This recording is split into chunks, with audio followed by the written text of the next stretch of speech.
Review Show here. This is Luigi. What's up? He is back once more. We are going to be watching one of my top 10 favorite films of all time. His number one film of all time. That's right. 2001, A Space Odyssey. I was going to say Odyssey, man. I was going to say it the wrong way. That's my bad. Just something fun for the viewers. Anyways, here is the lowdown. We are going to get into this film. This is the film that got me into. Don't worry about it. Right. This is the film that got me into Kubrick. Kubrick. Yeah, I'm sorry. The reason why I love his style. I love sci-fi. You all know that. I love a lot of this stuff. And Luigi, this is your number one film of all time. It is my all-time favorite film. That is correct. So it's in the DVD player, and if you want to watch this movie, well, we are talking about one of the greatest films of all time. They came out literally 50 years ago. This is our 50th anniversary showing. Yeah. So keep it locked right now, and feel free to start the movie, if you're watching with us, right now. Wait. It's again. Wait, in 2 seconds. Hold on, we gotta get the DVD player going. Ready? Right now. Okay. Right. Wait. For real? Right now. Hold on, let me see. Hold on. The technical difficulties, you didn't see this. We're still recording, it's okay. Okay, click. Play disc. Sorry, technical difficulties. We are going to watch it right. I hate how this happens. I know it happens all the time. Yeah. Wow, our viewers are already hating us. Yeah, They're they are. just hitting that dislike button like no tomorrow.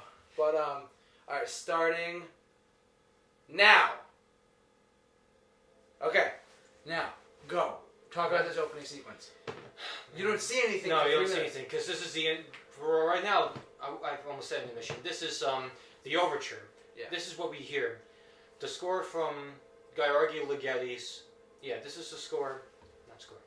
This is Gheorghe Ligeti's composition, musical composition, which is Atmospheres. Yes. Which is my all-time favorite Gheorghe Ligeti theme, easily, just by watching the film. And every time I listen to the intro, I'm always thinking about what's gonna happen next in this film. It's just it's really spooky, but it's really well made. It's really executed very well. I remember the first time I saw this movie, I was in middle school, because one of my teachers recommended it to me and said, "Hey, you like sci-fi, you like Star Wars, whatever, check this one out, it's from the 60s." I said, "Okay." And my dad, I remember so clearly, the opening, the DVD menu was of Keir Duell as the baby. Yeah. At the end. Now. Then maybe you had the special edition. I think I rented it from the library. People still did that a lot in 2011, kids. Yeah, and not everything was Netflix at the moment.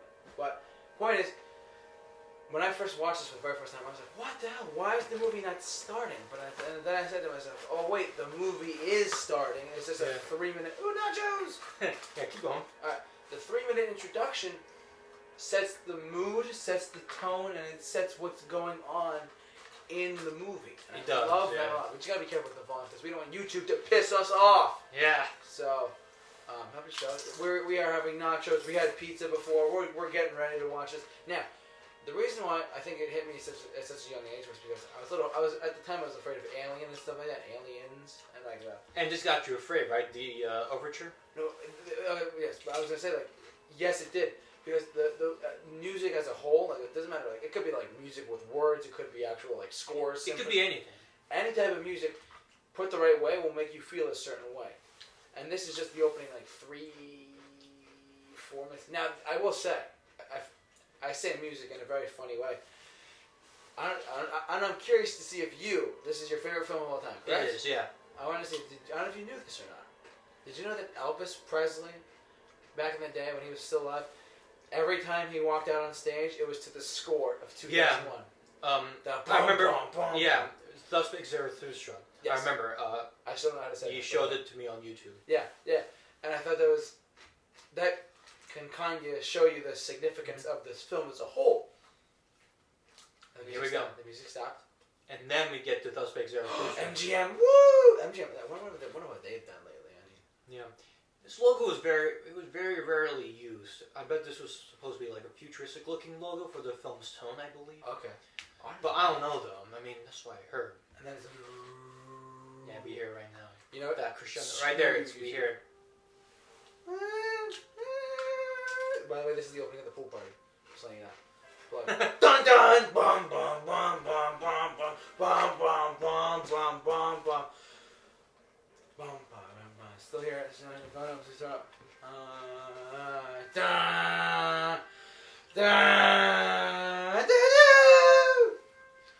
I love this. This might be one of my favorite openings of all time.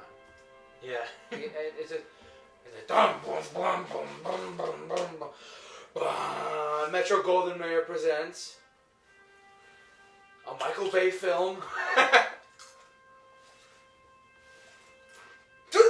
Stanley Kubrick production. Love that guy. That guy is Full Metal Jacket, Clockwork Orange. I can go on. The Shining. This guy. 2001: A Space Odyssey, bitches. Oh. This iconic opening and the futuristic text of like the way it looks. It's just so beautiful. Holy crap! It makes you want to cry, folks. Love this intro. Love it to bits and pieces. Let's get into our adventure. It's the visual effects too that you just mostly get attached to. Right? Oh my god, the visual effects are spectacular.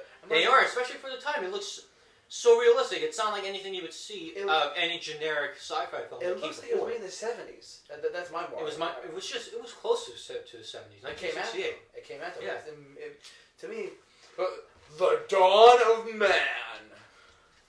Way back in the beginning of the human race. I think they filmed this. I started watching the commentary, like the DVD commentary for this at one point, and they said they filmed this. I forget where in Africa they filmed this, but it was just so. Well, I wouldn't say in Northern Africa, maybe. But just look at these shots. Yeah. You know, I would assume they may have shot some of these in Tunisia, where they filmed Star Wars. Oh, maybe, yeah. Because Tunisia was the country where they filmed Star Wars. Oh yeah, where like the actual. Yeah.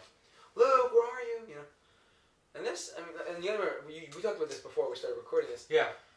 Star Trek was 66.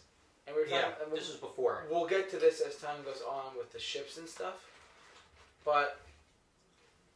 The ships and satellite dishes and whatnot? The satellite, just satellites. We'll get to the ships in a little bit.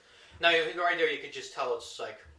You could tell it's not actually video, it's just a pan up on up against a photograph. You could tell it's actually a photograph, not actual, like, footage. Really? But it's a pan up, yeah, it's actually footage. Oh my god, are you serious? I mean, it's actually just a picture. It's just a pan up of the picture, yeah. I think one of my favorite things. Oh, and then this is where the apes, or the mankind shows up. Can you look at the background? You could see that you can clearly see the scrubs in the background. Can you see them up against the sky? Oh my god. Yeah, but you easily like forget about that when the film progresses. You know. Oh yeah. That's how insane it is. And I was saying, there's barely any words in this movie. No. You know. No, I looked this up on this piece of trivia on IMDb. There's about like 80 to 90 minutes of dialogue-free scenes, including the shortest scenes. You know. Yeah. So basically, it's almost entirely dialogue-free. I mean, yes, we do get dialogue here and there, in like what the majority of the scenes. Oh yes. But it's mainly like a silent film throughout. It's mostly a silent film. Like what, 70-80% of the film's silent. And it's so beautiful. Like the shots, the way the shot composition, like this scene wherever it was shot exactly. It's so. Yeah, but yeah. Anyway, these painted backgrounds, you could tell these were like painted. These were like filmed inside like any of the studios that they filmed this movie. That's why they had the painted backgrounds of the sky. And I feel like a lot of people forget that this scene here is one of those pivotal scenes, I guess, for all of human history as a whole. I'll tell you right now, every time I see the man apes all over the place, it reminds me of Planet of the Apes that came out the very same day, very same year. Yeah. And when the first time I saw it, it just came out of nowhere. The tiger went and attacked that one man ape. Oh yeah. Because it came from the left. It came from the top left. And all the other humans ran away because the lion, the tiger is. Are you gonna have some nachos? Oh yeah, I'm gonna have some nachos. Yeah. Are you kidding me? Why would I not have nachos? I wanted to remind you. Now, this scene right here. There's no words. The sequence, you mean? This Buffalo Wild Wings tip is great. Plug for Buffalo Wild Wings for sponsoring this. I'm just kidding. But the water scene, such a pivotal scene, and really to me it describes human history as a whole. Yeah. Because human beings always have had conflict. Mm-hmm. And the fact that these other apes would come out of nowhere and say, hey, we're going to piss off this tribe of apes, and then the constant forever, and as far as we know about mankind history, they'll go back and forth. Like this group of apes, I know we're talking about a space movie, right? Yeah. But they all start running away because these guys are now hating on These them. are rival apes. They're a rival tribe. Yeah. And then one of the humans tries figuring out what to use as a weapon or tool. a Is that tool. Is that the one you're talking about? I'm talking about this scene. This is one of the best scenes. In my opinion, this is easily this sequence, this part of the movie, is easily in the top 20 to 25 best opening scenes or opening sequences of all time. Because it's not me personally. Not only does it describe human interaction so early on in history, before anyone decided to write stuff down or anything, before like, oh, my name, whatever, you know. Yeah. Like, because right now they're talking, we don't understand what they're saying, you know. No. This is before much of the dialogue. And very little of this stuff was in the trailer. And this new group scared off the old group of apes from the water pit. But now, and it seems as though there's no hope for the former group. right? It seems that there's no hope for the former group until they come across that monolith. No, the monolith was after they found the tool. No, this is before they. This is before the monolith showed up. Yeah. So now that tiger killed a zebra. Yeah. It's okay. Stripes. We're gonna name him Stripes. That's what we're gonna call him. Is this regular dip? It's so good. Try this one too. What's this one? It's really spicy though. I will admit you that. I have hot sauce for breakfast. Okay. Yeah. Get my drink of water. Go ahead. Just laying right behind your camera. Don't worry about it. So, Oh, you're sitting right behind your camera. So, what we're looking at here is the apes that ran away from the pit Yeah. of water, and they are trying to figure out. What to do? Hey, we're thirsty. How to retaliate. They're trying to figure out how to retaliate. That's what you're trying to say, right? And, yeah, we're tired. Yeah. And the guys who. Oops. You can mix this up if you want. Alright. When they have a bone, they start smashing stuff. Then Is when they start to realize. the- But that's after they run into the monolith. No, wait. Was it? I forget. How long? When was the last time you seen this film? Been a year. It's been about a year or two. It's been about a year. But I know the whole movie by heart though. Yeah, but this is They use the bone as tools and their weapons after they run into the monolith. Yes, you're right. Sorry, that was my mistake. Sorry. I remember that now.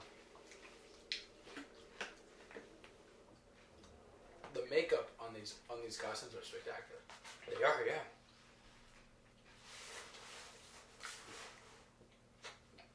And Regular Getty song number 2 coming up. Oh yeah, and Requiem. The Requiem thing is ridiculous. Yeah.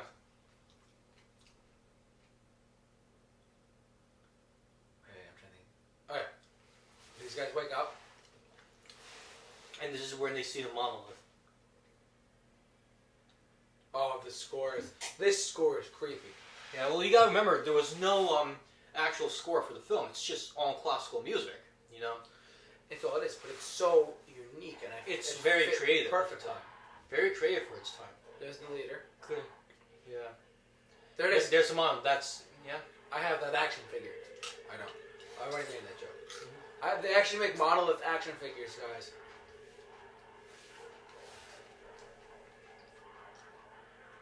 This to me, I can't tell if the monolith is actually there or if it's. No, it's actually really there. They actually put a giant slab up. In this shot right here, for example, Yeah. when I first watched the film, I kind of thought about it the same way, but it's really there. When you look carefully at the bottom of the monolith, you'll see the reflections. I see it. Wait, you'll see it again. When they're moving around, though, when they're moving around the monolith, you'll see the reflections. You'll see the reflection on it. What did they do? Well, they're confused. They don't know what this mysterious object is. Yeah, because it's so like dynamic and. It is, yeah. touch it. So symmetrical, yeah. When they touch it, that's it's physically there. You can tell, even by the next shot too. It does look like it's a composite shot, but it's not. It looks CG. It looks not even CG. It looks like a composite shot. Oh yeah. Yeah. And they all start touching it. Yeah, they touch it. Yeah. Wait, look at the reflection. You can see it. Oh wow. It's really there. Oh my god, I didn't know. Yeah, the monolith was really there. Dude, the monolith is one of my favorite. Yeah, you gotta remember they actually used the same exact monolith when Hayward Floyd and his astronautics team were on the moon. They just moved the prop rack? Yeah. Oh. Well, this is the only 2 times that we actually see legit human. Those are the only 2 times, this scene and the other, where we see legit contact with the monolith. Yeah. The humans are touching it. Mm-hmm. It's just so amazing. Yeah. And then the ring, the ring noise or whatever. Yeah, that was in the second sequence. Oh. I love that shot right there. That's a great shot. Oh yeah.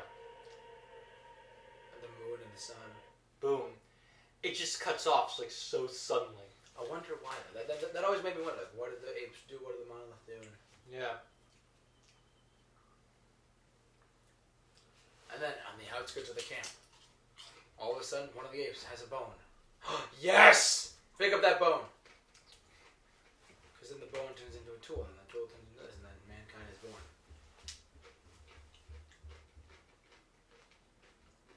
This is it, that guy. That guy made human history. About to make history. Yeah, he hasn't made it yet.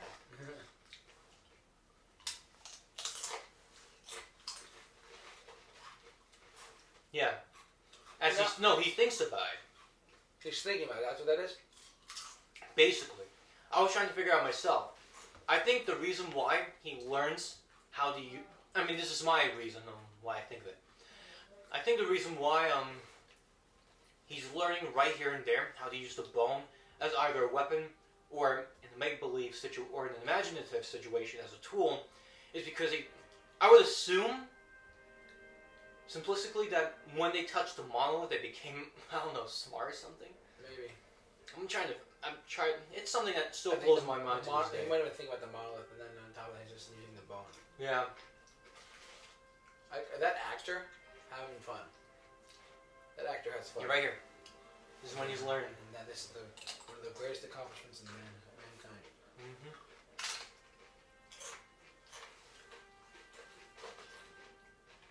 Woo! Smash that head. Well, not yet.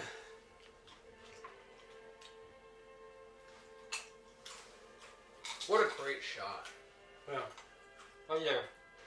Oh. Boom. Oh, yeah. And it cuts right up to one of the animals Now they know being beaten down. Now they know how to become meat eaters. Yeah. I remember when I was in 9th grade, they showed this scene. This scene right here. In the very beginning of the year. Because we did the first half of the human history. Yeah. I will tell you this right now. When I first heard about this film, I knew it was really good. Yeah. I bought the film back in 2012 from FYE. An FYE in Kingston. And I I saw part of it at first, including the famous Stargate sequence that's going to be coming way later in the film. I knew it was okay, I just didn't get back to it until 2015. When I got back to it, because I've already got myself into film so many more times and learned about it, I was like so attached to it. Yeah. I was like so attached to it, it was insane. And now they're eating meat. Yeah. Before they were eating plants, but now they have tools, now they can have meat. Yeah. I don't think the actor's actually eating raw meat. But it looks like it. Now the monolith is gone, they're killing animals. Yeah. Because now they've learned. It's so amazing. Mm-hmm. Then they go back to that water pit and show those bastards what's up. Yeah.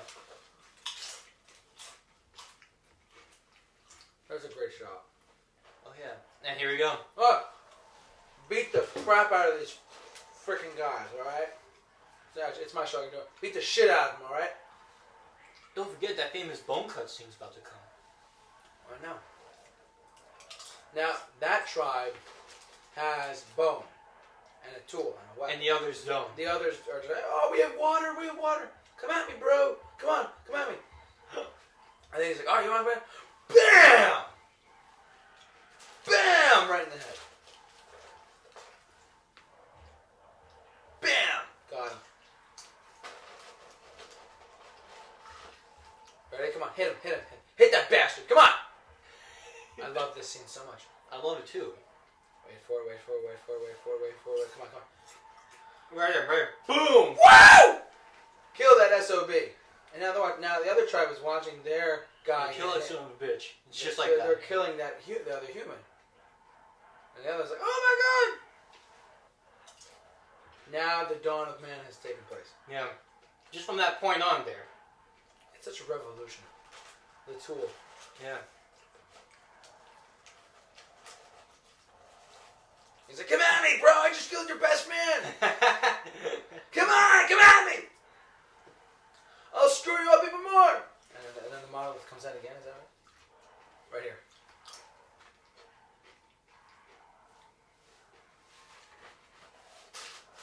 Right here, the bone cut right here. Of course, we know what the bone cut means. The technological advancement. Oh, yeah. Because it cuts right off to the satellite in space. Now, we're back to the present day. Yeah. And now it's playing the Blue Danube. Oh, I love this score. I love it, yeah. I actually heard that Pink Floyd was supposed to originally compose the music for this film. Are you serious? I heard about it. Well, I don't know if it's true, but I heard about it.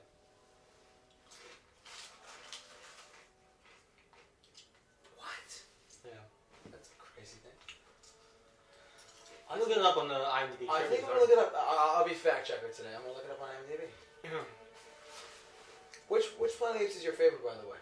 Just off topic, because it was released on the same day. By the way, our next movie commentary is 1968's Planet of the Apes. Yeah. So in your face, people. Yeah.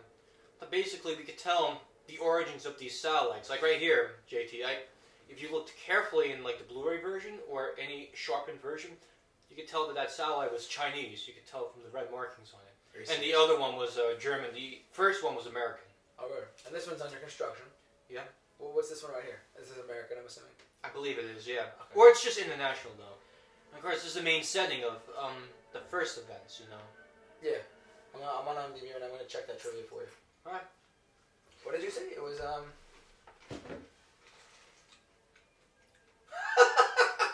You found it, did you? No, I'm just on the trivia, and it says, in the premiere screen, because it's been 50 Yeah, years. yeah, because there were 241 walkouts. And Kubrick counted them. They said, will someone tell me what the hell that was about? Arthur C. Clarke once said, if you understand 2001 completely, we failed. We wanted to raise some far more questions than answered. Just IMDb stuff. Yeah. Dun dun. Na na na na. No, right here. That shot is great. Right. The pen. The pen's right up against the camera. They use a piece of glass. I remember seeing on one of the Cinema Tyler videos. They stuck a pen to the glass, a piece of glass, and stuck it right in front of the camera to give it the impression that it was floating around. Really? And right here, they only used a piece of nylon string or something like that. That's it. Yeah, in the wide shot. Oh. Wow. Right here, that's the glass up against the window. I mean, up against the camera. Grip shoes. Yeah. God, at least it's not Michael Bay. Because listen, did you see the Transformers meets 2001: A Space Odyssey. I know, but on the grip shoes, you saw where it said Pan Am, right? Uh huh. I mean, you're including product placement if you included Pan Am, right? Yeah. Yeah, but this does it very well, though. You know, you hear what I'm trying to say, right? Yeah. And it does show other product placements like IBM, I meant. IBM is HAL. Yeah. HAL is IBM, which is funny.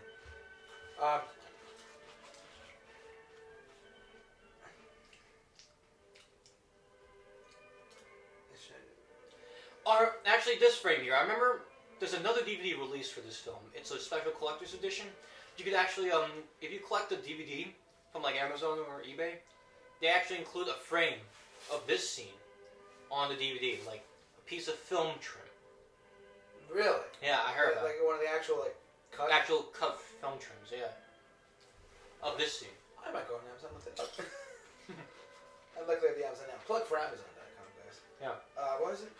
Is it 2001: Space Odyssey Collector's Set? Collector's Edition. Try and type in Collector's Edition. Space Odyssey.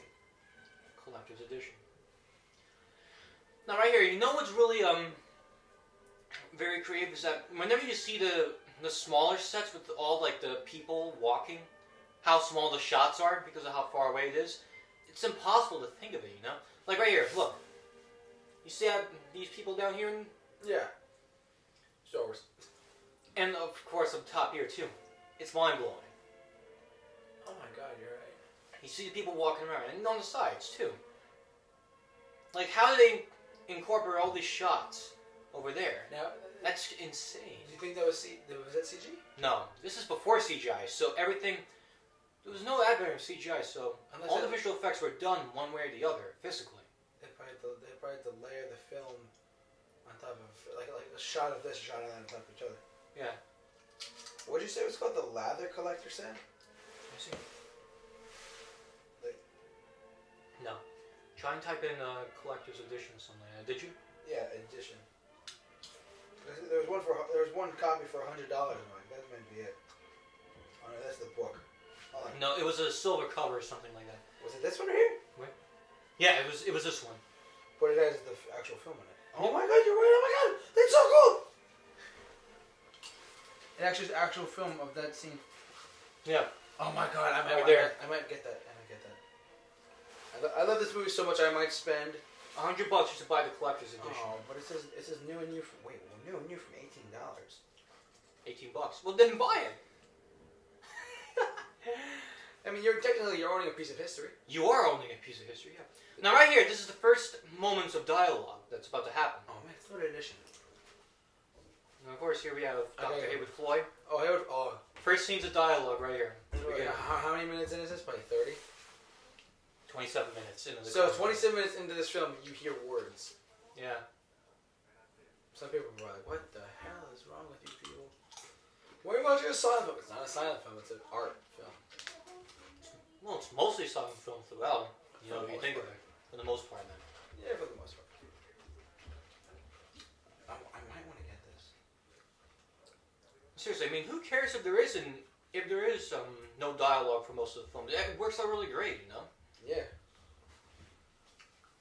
I might get that version for my grandfather. Video chat. Yeah. First advents of Skyping, or in the next one. Skype, FaceTime. Guys, Apple was born in 2001: A Space Odyssey, just letting you know. And IBM was too. Can I say I love the computer work in this movie? The actual, I love it too. Within the story, like the actual way the computers worked. Yeah, I love how they did it for this film, though. Oh, of course. And I know we're not there yet, but the way that Hal killed The pirate. spoilers. Yeah, watching that's a a movie. Who cares? But Hal kills off the other 3 astronauts. Yeah. And there's Well, no, after Prool, so it's 4. right. Oh yeah. But there's no music though. No. That's what makes it so intimidating for me. Well, there's no music in the dialogue scenes if you think about it. I mean, other than at the very beginning. Wait, no. The only part of the film where there's music that shares the dialogue is where Sliding glass doors. No, wait.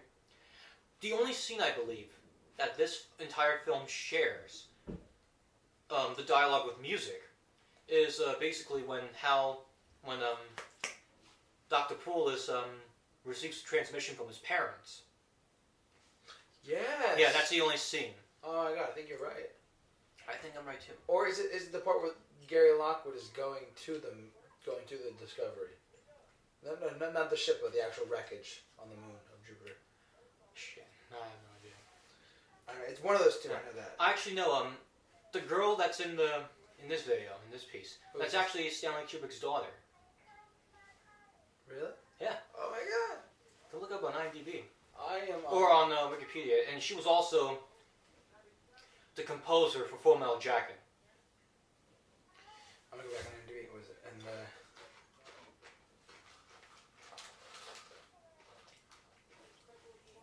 oh, did you know that an early draft of the script had narration? Really? That's what it says on IMDb. Yeah, I mean, look enough. That's one thing. Oh, fun fact. My grandfather and my grandmother were at the world premiere in 1968. They walked out, did they? They didn't walk out. What did they think? My grandfather loved sci-fi, and she was dating him at the time, stuff like that. So what did they think of it? Did they hate it, or were they mixed on it? well, let's put it this way. My grandmother.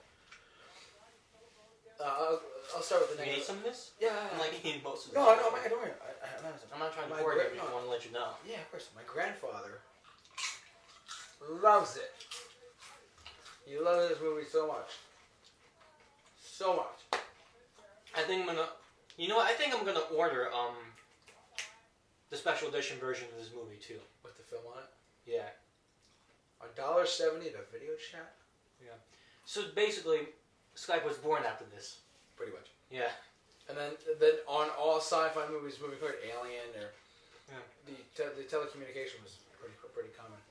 I believe in the premiere for this film, because that scene there when Hayward Floyd promised to buy his daughter the Bush baby. Yeah. I remember in the premiere, it's not actually available obviously because Kubrick trimmed down like 19 minutes of it. Yeah, I read that. Yeah. He also cut the scene in which he bought the Bush baby from the store. Really? Those are one of the scenes cut. Yeah.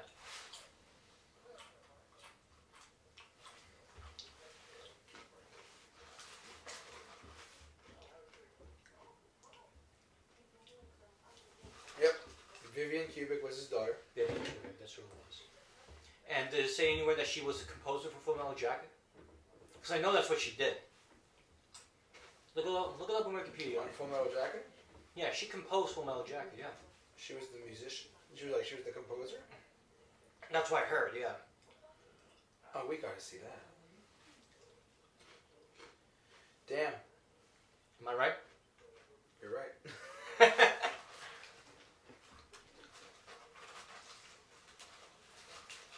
Wow. It's amazing, right? Yeah, it's amazing how crazy, awesome, and knowledgeable you are. Yeah. Go you.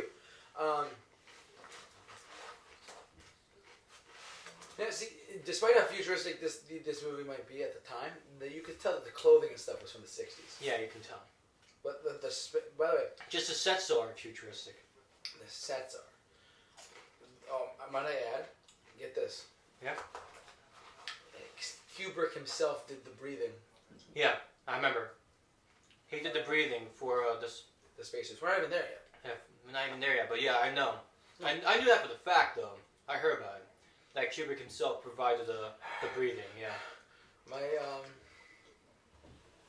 So I was saying, my grandmother and my grandfather were at the world premiere in New York City in 1968. They were confused by the breathing, were they? No, I was gonna say, they stayed for the whole thing. Yeah. They didn't walk out, as far as I know. Because apparently a lot of people did, but they didn't walk out. Hey, it's like, it's a movie, we're gonna watch the whole thing. Yeah. He still does that. He's home when he watches Fury all day, or whatever. But what my grandmother said, whenever I say to her, hey, I want to watch 2001: Space Odyssey, I was a couple years ago when I was younger. I was like, hey, can we rent this? And she's like, really? I get the impression that she enjoyed it for what it was, but she didn't really like it, you know what I mean? But my grandfather, he was born in 1944. He grew up in the 50s. He was a sci-fi nut. When Star Trek came on, he was like, oh, Star Trek's on.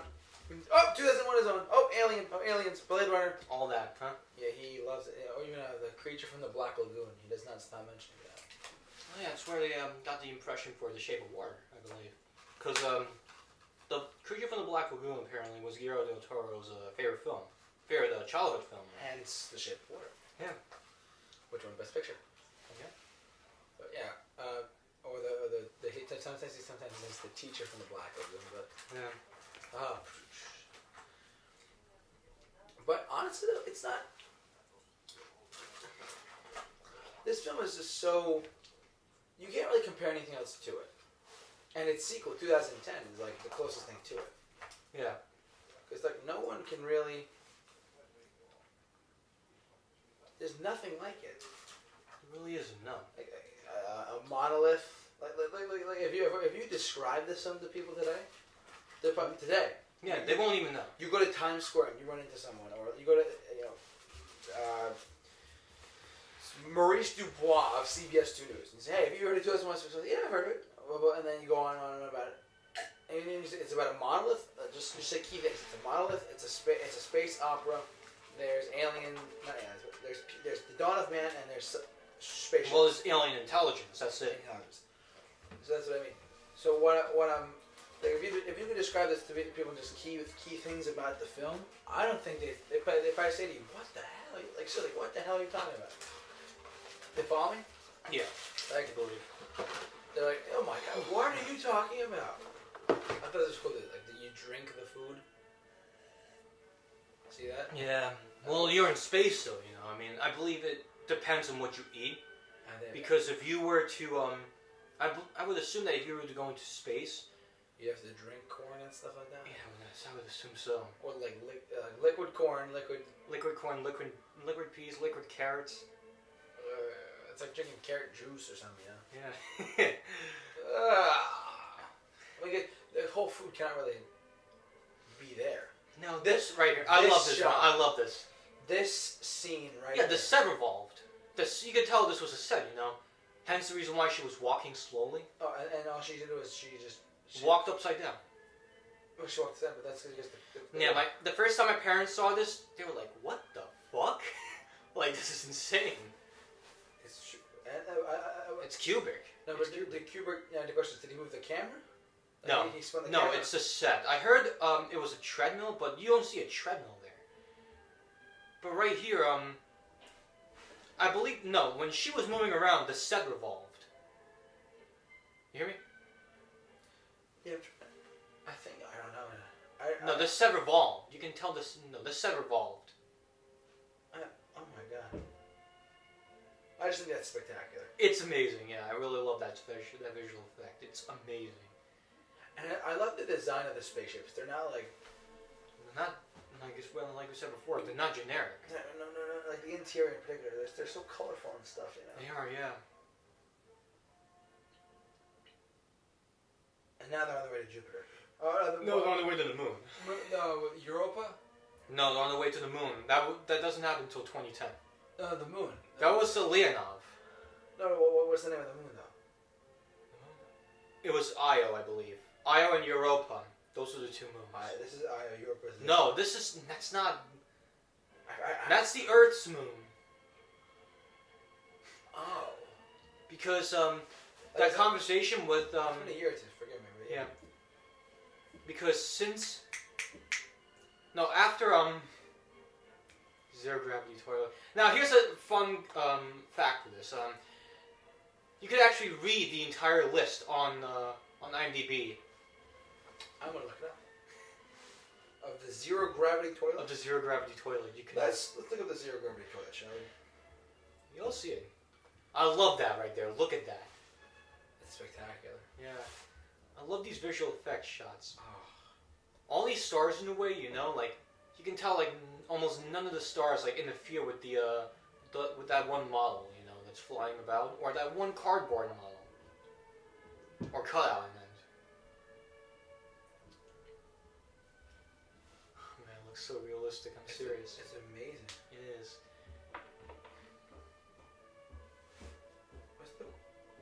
Actual model. English psychedelic rock band Pink Floyd were once approached to perform music for the film. However, they turned it down due to other commitments. Yet they retain a connection with the film. Much like The Wizard of Oz and Dark Side of the Moon. All that controversy and stuff, yeah.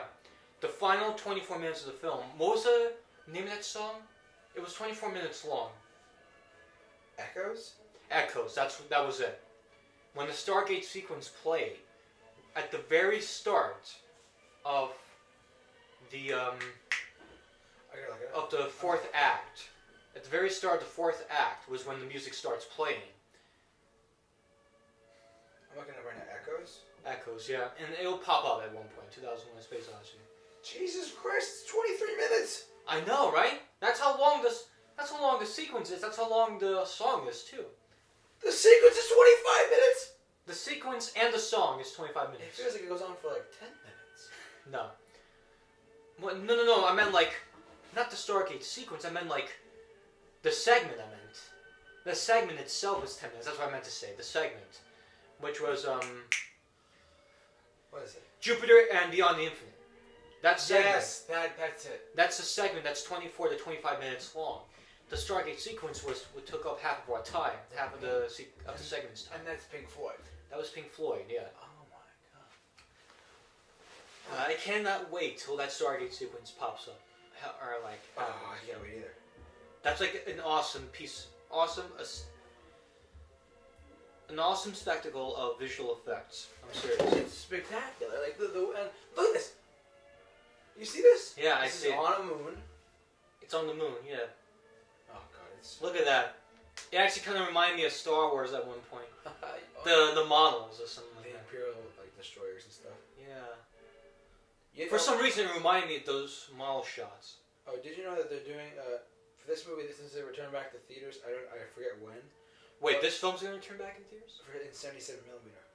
In 70mm. Yeah. Are they gonna be playing in New York City or something?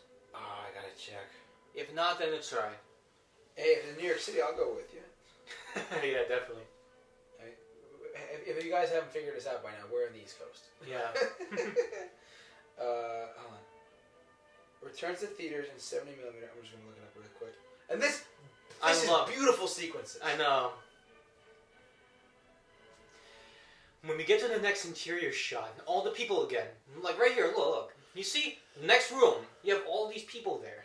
You know, like these, you can tell these are not models, these are real people. I know, it's spectacular. It's insane. It is. And insane, but in a beautiful way. Oh, definitely. Yeah.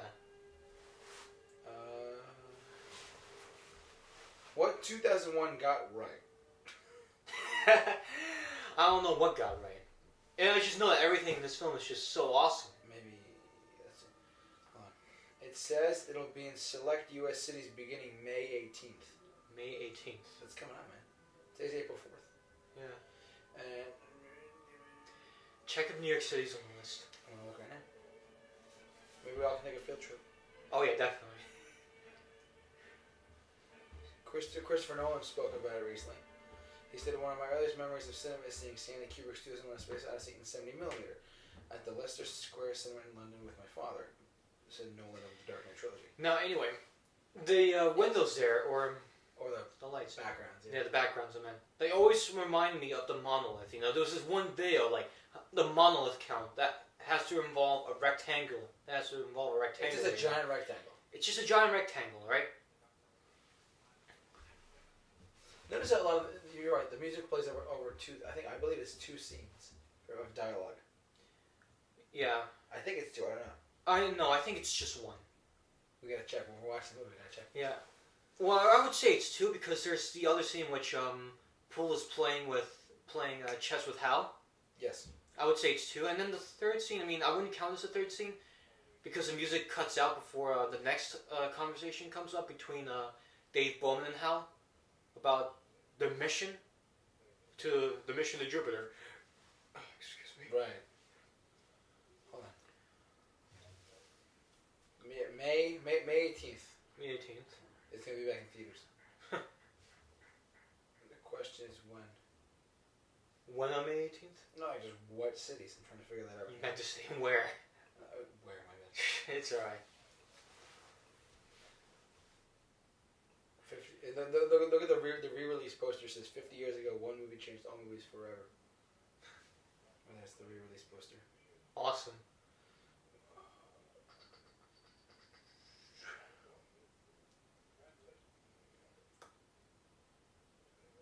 Anniversary screening. I watched this film with my 2 cousins Yes. who live down in the city.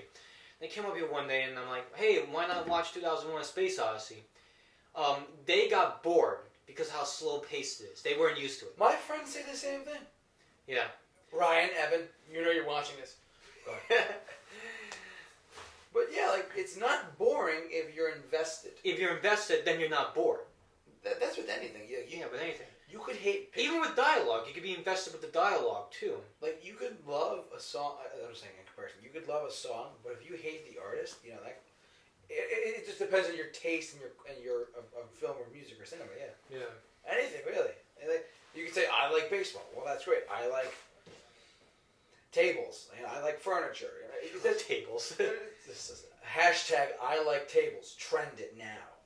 I'm going to put that as a hashtag in the description. But, seriously, though, I don't get it. Like, and to me, like, maybe because it was the people time. Just say that it's like... Some people just say it's plotless and all that. I do understand why some people may not like 2001 or even The Shining, because there's slow pace. Yeah. And the plots, they do kind of leave you guessing. Yeah. And that was the quote from Cinemassacre when he did when he rehashed his top 30 favorite films. Although this time it was 50. All right. But yeah. For Halloween. Yeah. When that time of the year comes around, we'll do like different movie commentaries. We'll do like Shining. We'll do. Oh yeah, we could do that. We could do Evil Dead, and we'll go from there. Oh yeah, definitely. But that's later on. But I'm saying, it's the Shining. You said the Shining. I'm like, because that's another Kubrick film. Yeah. It was creepy as well. It is creepy. Yeah, I've seen part of it. I want to see the whole thing. I haven't seen it. Dislike this video because I haven't seen it. So no, don't dislike. I'm not kidding. But there's no music during the dialogue. I think that's what turned people off too. Is that it's such a. Is that there's like no music throughout? It's a weird edit too. Not exactly weird. It would be a new way to do something like this. Well, if you look at it that way, it's like it's a revolutionary way to do stuff. It is, yeah. Because like right now, Stanley Kubrick's saying, okay, we got to make sure that Gary Lockwood. Gary Lockwood. Is this Gary Lockwood? No, that's I forgot what this guy's name is. Because he's in the first half of the movie, and then Frank Poole and Dave Bowman come in. Frank Lockwood. Gary Lockwood is what I meant to say. Gary Lockwood and Keir Dullea. Keir Dullea. And Gary Lockwood are on the Discovery. Yeah. That's William Sylvester. William Sylvester. I keep forgetting. And right here, Guy Argy, music number 3. Yes. Let's turn on. There's dialogue in this too. Do you remember this? No, I remember this, but no. Listen, don't even try and skip. There's no. Okay, the only dialogue you're hearing is it's the choir from the song.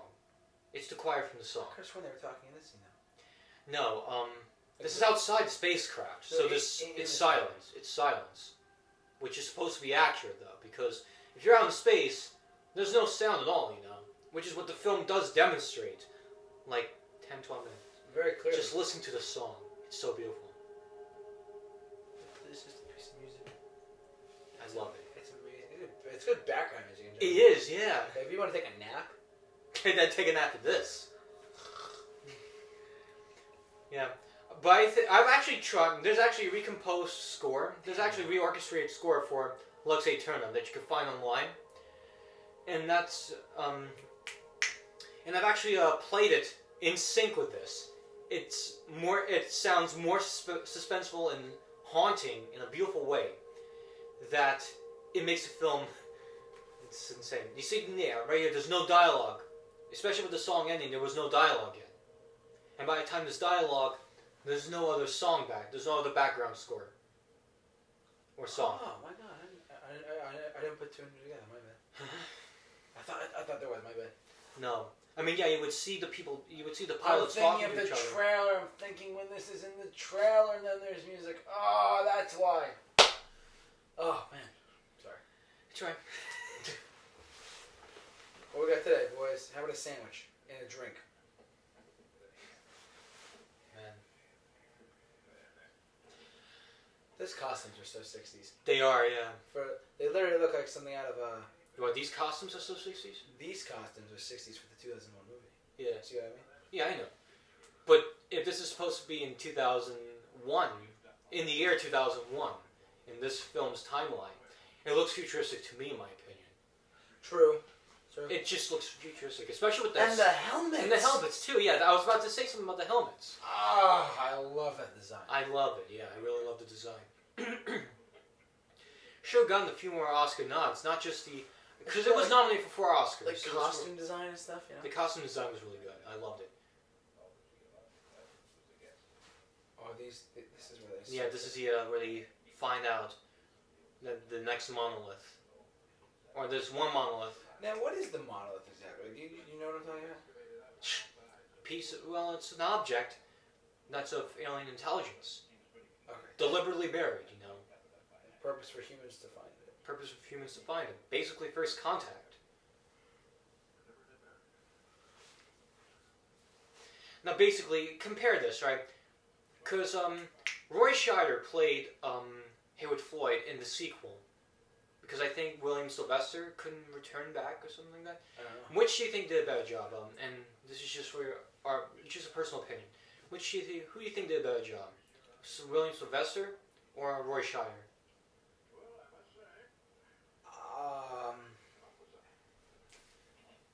I'd say Roy Scheider. I hear what you mean. Just because He's a good actor. I know he was a great actor. he was a phenomenal actor. He was a phenomenal actor, yeah. And, I mean, look, and he's probably most well known for Jaws. He is definitely. All that jazz. All that jazz. Well, I can't think of it. But him in 2010, the sequel. Yeah. Man, you could not get your eyes off of him. So, you liked his performance, right? Drool. I like. And of course, we have Lux Eterna playing again. Yes, I gotta look it up on IMDb. I can't. Stuff. Yeah, every time I think about this, I love it's insane. I love the songs played, especially by Guy Argy Legay. He died. Yes. So, I don't know if I said Guy Argy wrong, the first name wrong. I know it's Legay. I know Legay's pronounced right. I don't know if it's if Guy Argy was the right pronunciation. I had no idea he was born in 1932. Who? Roy Scheider? Oh, Roy Scheider, I forgot. He died February 10th, 2008. Yeah, 2008, so 10 years from now. Yeah. 10 years ago, yeah. Yeah, 10 years ago already. He's most well known for Jaws. The Jaws. All That Jazz. 2010. And The French Connection. Oh yeah, The French Connection, I forgot about that. And he's an Oscar-nominated actor. Yeah. Roy Scheider in Jaws as the cop. As Chief Brody. As Brody is one of my all-time favorite roles. Yeah. Roy Scheider. So do you think he is amazing? Yeah. Anyway, I wouldn't mind Roy Scheider's performance in 2010. It's just that the sequel. I mean, it was okay. The sequel wasn't great as a whole. It wasn't great as a whole, in my opinion. Like, it was sort of good in places, but and then Jupiter explodes and stuff. Yeah, it just didn't really do it for me. If anything, I'd rather go on with this. To be honest, nothing beats the first film. Yeah. The second one was based off the book. The second one was based off the book, yeah. 2010, it's called War. And here we go with Requiem again. Yes! Just turn it down so we don't want to get YouTube clip. Screw you, YouTube. And this scene, now, mind you, there's another scene. The opening monologue, or not monologue, but the opening sequence of 2010 catches you up on the whole thing. Really? Which is what I like a lot. Like the first words you hear in 2010 are really good. Yeah, my God, it's full of stars. Oh my God, it's full of stars. You know, it's that weird, I know. Yeah, it's remodulated at first until it gets clearer. I watch that before I go to bed just to scare myself. Why? Man, I don't know, because it's just science fiction. Yeah, But it's crazy. The camera work. The camera work is really amazing. Right here, there's one shot. I love it. The POV shot. Yeah. It seems like a POV shot because there's six. It's 5-6 astronauts in total, right? And you're one of them. And you're one of them walking behind the other three. This is the same monolith that prop as the one back in the first segment. Yeah. Yeah, in the first Act 1 or whatever. I wonder how you break up the acts of Act 1, 2, and 3. This is by the end of Act 1. Or the beginning of Act 2. Well, Act 2 was when we actually cut from the bone being flown to the air to the satellite. Are you serious? Yeah. I didn't know Act 1 was that quick. It is. According to the IMDb plot summary, it states the segment as TMA1, and yet there's no prologue title for it. There's no title for it at all. But it is what it is. I mean, if you want to look up the plot summary, it just splits the segments up. This scene is spectacular. Yeah, I like it. The camera. Yeah, you can see the glare from the spotlights. As an actual prop, yeah. Yeah. It looks. I was watching my Touch computer. it. Yeah. Yes. Sorry. Whenever the human beings touch the monolith, I just love it. I know. It's like a touch. Yeah, I always get goosebumps whenever I see these scenes. You know, like because the music's playing and all that. I love how the music's playing. And it's a classical film score in a space opera. It is really, yeah, it really is. And I love that. Yeah. And he's just touching it, and then they're like, "Oh, we're taking photos. We're doing this." Spectacular. Spectacular, yeah. Hey, if when that re-release happens, yeah, we're watching. I'll go down to New York City or something. Is it actually playing? Is it going to be playing in the city? Well, I checked. I didn't find any cities, but the best selfie. Yeah. The best selfie in film history. Well, there's no selfie, basically. I'm just saying. Yeah, they try to take a group picture, but it's the pitch that prevents them. And the pitch got louder at one point after the music ended, I believe. You're right. It's right here. Just listen. Oh, yes. It somehow got louder, a little louder. And yeah, right here, this is the third segment. Jupiter mission, 18 months later. The USS Discovery. Finally. Yeah. Space, the final frontier. Now, after the mission, it still counts as the third act. It's just an intermission, you know? For the viewers, yeah. Yeah. I guarantee you everyone walked out during the intermission. I guess so, yeah. Like, oh, good, it's over! Get out! No. But yeah, I was watching the documentary, though. This is how I found out. By watching the documentary that was released the year after Stanley Kubrick died. And according to Jack Nicholson, who was being reviewed for the commentary,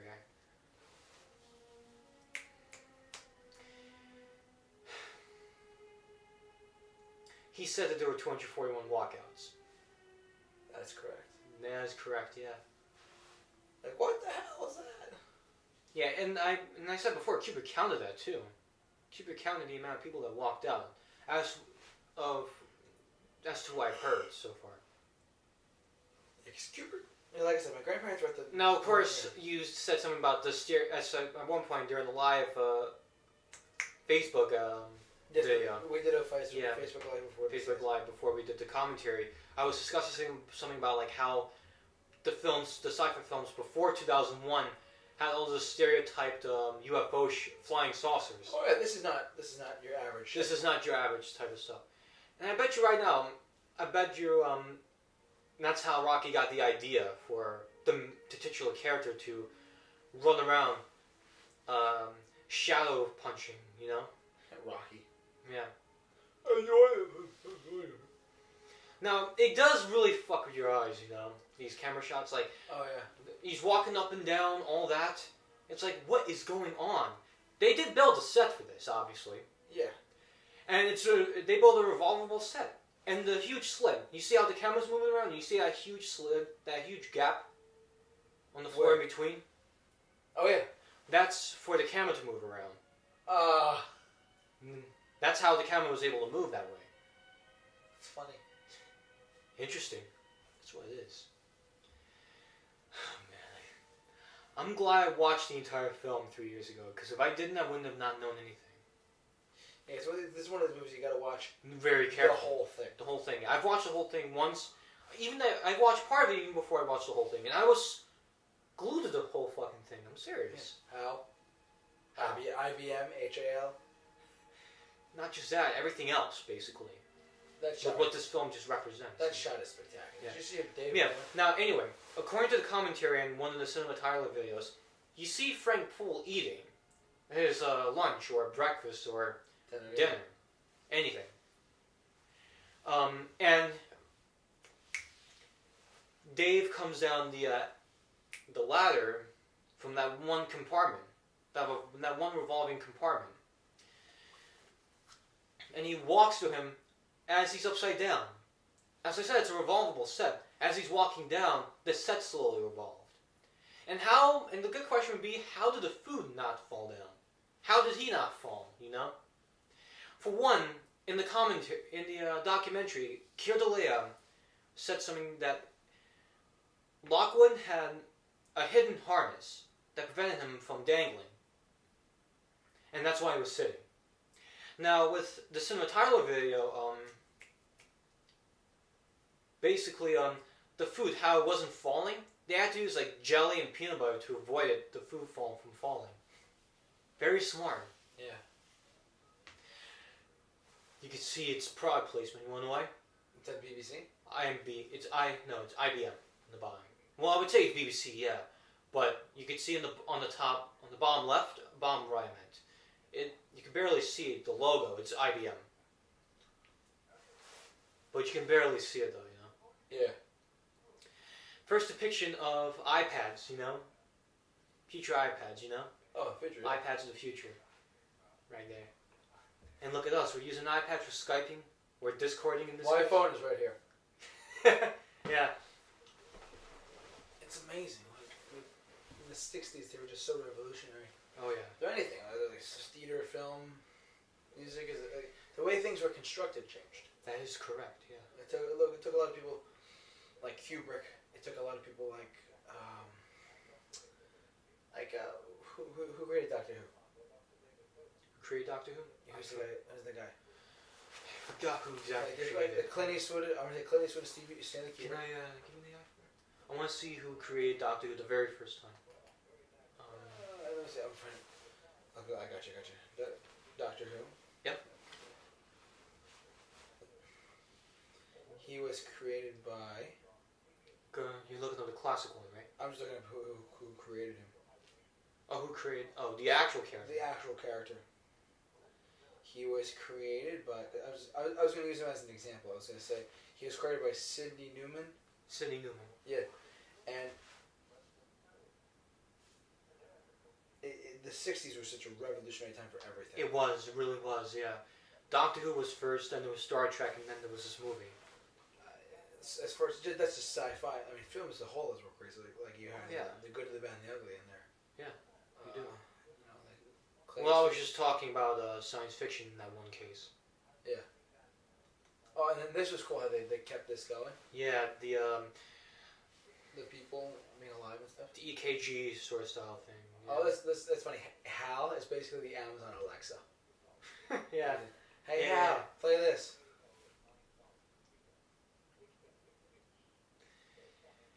And it's seen where they're talking like the British BBC is interviewing them. Yeah, but this is an earlier transmission. Right. Because you could see the two crew members that were up, of course, Bowman and Poole, they were eating, right? They were eating their food. Yeah. Now, Douglas Rain did the... I was going to say, he had a great voice for this. Yeah, he did. Douglas Rain had really good voice acting for this. It wasn't even supposed to be Douglas Rain actually. It was supposed to be a British actor at one point, but they decided to go with a Canadian actor. Should have gone with a woman and named her Alexa. Alexa. What? Yeah. Or Siri. Mm-hmm. Yeah. I was trying to find a way to change Siri on my phone to Hal, but it didn't work. Yeah. Hal. Play this. Now, I love how they did the painting for Hal, and the design for it too, you know? Oh, yeah, for him as a computer, it was crazy. Yeah. And now we're into the commentary. Only an hour and 20 minutes left. Yeah.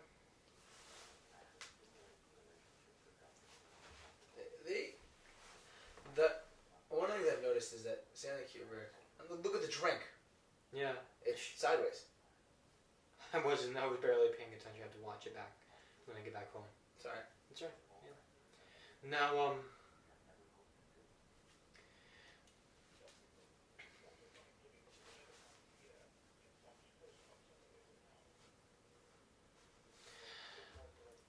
Douglas Rain came to mind after he provided a narration of this one Oscar-nominated documentary. Oscar-nominated documentary? It was an Oscar-nominated short documentary. I believe it was Oscar-nominated, but if it's not, then it's alright. Oh yeah, I see the drinks. Yeah, they're sideways. But the camera, you have to think about it. The camera was sideways too. You know. It's true. I didn't think about that though. Because like, this movie makes you think about how they made it, and Yeah, it makes us think. as well as as well as the story as a whole. And of course, the scene that's coming up, the only dialogue-filled scene that shares with the background music is in this scene right here, and of course during the chess game between Pool and Hal. Every time I see these, it reminds me of the first two Alien films, especially the first Alien. Oh yeah, like that shot as a whole. Yeah. Can I be honest? It looks like a giant chicken. I kind of assumed you would say that. Like the USS Discovery looks like a chicken. Yeah.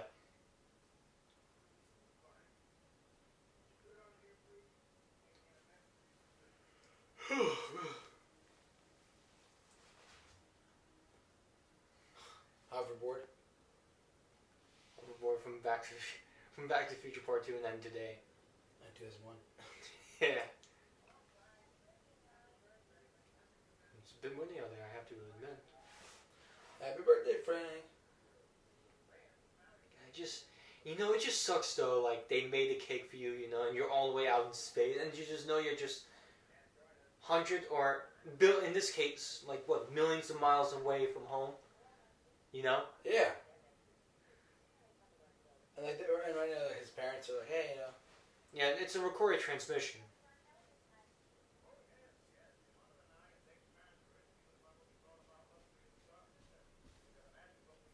Of course, you could tell the difference between Bowman sleeping in the other hibernation beds, right? What is it? The difference, like Yeah, the difference. the hibernation beds, they have these casings around the bodies, right? Yeah. And of course, Bowman is sleeping with the usual blanket and pillow. Right? Maybe because he was launched that way. I don't know.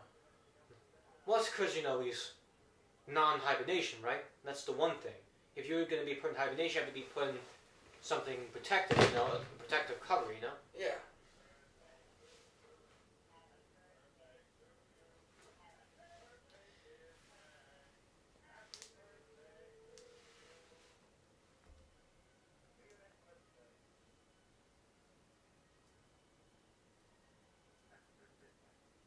Thank you, Hal. And of course, here's the next scene.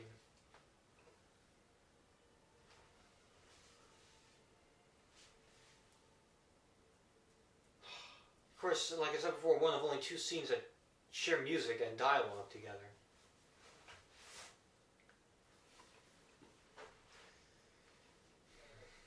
I like how they explained more in 2010 what happened. I hear you, yeah, I hear you. Like, that aspect I like. Like how they explained how Hal got corrupted. Yeah, how he got corrupted and like... He had no intentions of killing them. Oh, yeah. But like Hal is a supercomputer. Yeah. But the best way to end something, well, is to end it ambiguously, in my opinion. To be honest with you. To what? To end the film in an ambiguous manner, Yeah.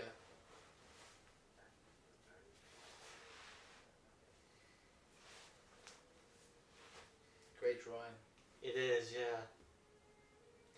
So basically, Kirdalia must have been done with the original Thin Red Line film. And just so you guys know, there are two film versions of the Thin Red Line.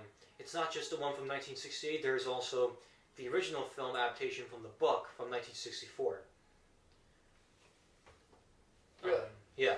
Although, in my personal opinion, I think the remake of the Thin Red Line is better. But anyway, back to 2001. But only because the reason why I mentioned the original Thin Red Line film was because Kirdalia was in that film. I only know him from this. Yeah, I only knew him from this. Yeah, I forgot that he was also in the original Thin Red Line. And the original Thin Red Line is it's pretty rare today because the only other film that has the title The Thin Red Line is the remake from 1998. Really? But anyway, back to the film. It's alright. Yeah. Just don't want to get too much into depth. Wait a second. Yeah. What? Did you say that this was... There's a book. The Thin Red Line is a book, yeah. No. Oh. How about this? 2001: A Space Odyssey was a book, but this was after the movie was released. It was released as a novelization of the film. I just want to check because I'm on. Oh no. Yeah, go ahead. I'm on Wikipedia. Good. Lay it on me, Hal.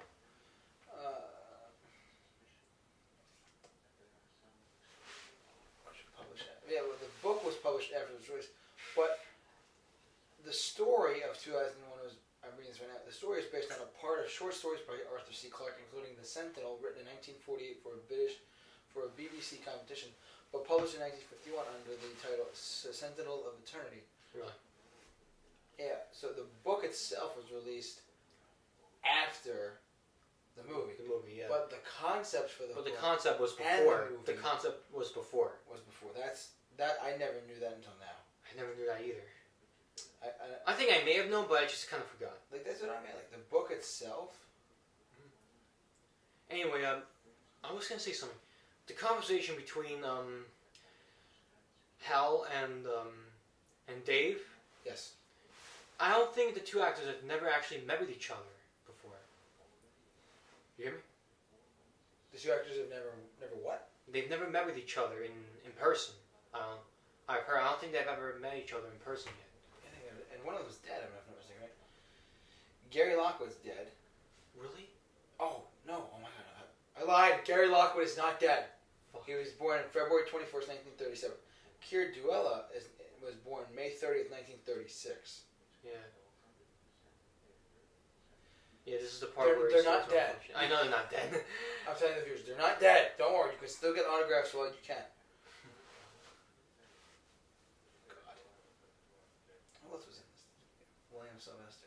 He died in 1995. Yeah. Around the same year my sister was born. So anyway, yeah. Anyway, the conversation between it's actually kind of ironic. The conversation between Hal and that Dave has between Hal and that Dave has with Hal. Yeah. yeah. Because in actuality, like I said before, they never met with each other in real life yet. And this is a cool visual effect right there. Yeah. You can tell they used a mirror. They used a mirror at one point. You know? It makes you want to get... I still can't figure out where they have this mirror, you know? Where they put it, you know? Yeah. It's so weird. Now right here, you may think that the tube itself was rolling. It's not. This was moving. Where the other... The tube is moving, really? No, the tube's not moving. No, Oh. the tube's not moving. Once they step out into the compartment where it leads up to the ladder, that's when it starts moving, right there. What? If you watch the Cinema Tyler part, if you watch the videos on Cinema Tyler on YouTube, Yeah. you'll find it very interesting. But yeah, though, after the two actors went through that tube to where the ladder was, once they stepped into that compartment, that's when the tube moved.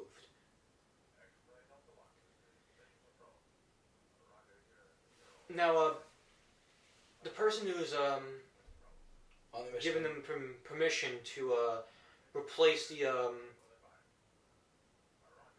A335 unit or the error Yes. or to fix it, I heard that he was actually a real air traffic controller from Canada. Really? It was from the same Cinema Tyler video. I heard. Alright. Yeah, right here, the breathing sound effects. These were all done by Stanley Kubrick. As you said before, right? Yes. I loved how in 2010, just to talk about that again. Yeah. They didn't really change the sets. No, they really didn't change the sets. No, they kept it the same way they were. They kept the EVA pods the same thing. Everything was the same. Everything was the same, yeah. The spacesuits were... The spacesuits on Dave Bowman was the same when he was reverting from middle age, to young age, to the infant age. Which kind of blew my mind. That was like the one highlight right there. When Hayward encounters Dave, who is now like changing like crazy, from young to old and then to infant form. Right. That was one of the worst mistakes you could ever make.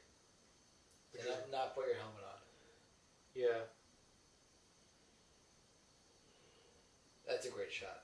Yeah, of those meteorites. Yeah, meteors going by the ship. Yeah, or they're far away from it though. They're really far, yeah. I mean, who knows? I mean, they could be bigger than the ship. Who knows? I don't know.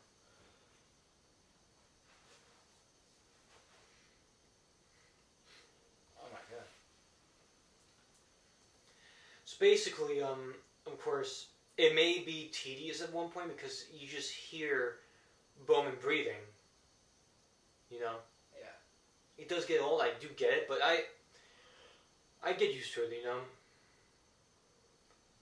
I was going to say something about so there's books. Yeah, there's books. 2001, 2010. There's 3001. You forgot one. I know I forgot one. 2061. 2061.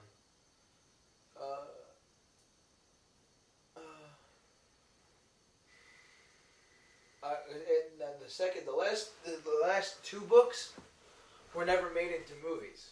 Yeah. And I'm wondering what the hell's going on with that. Yeah, 2010 was based from a book. That's one thing that got turned into a In movie. the 80s. In 84. Right. But what I wanted to say was, in the fourth book, 3001.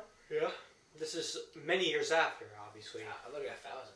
1,000 years, I meant. They're still trying to figure out what's going on with the monolith. Still, it only took 4 books, you know. It only took 4 books to get people to realize, right? What's going on. Yeah. But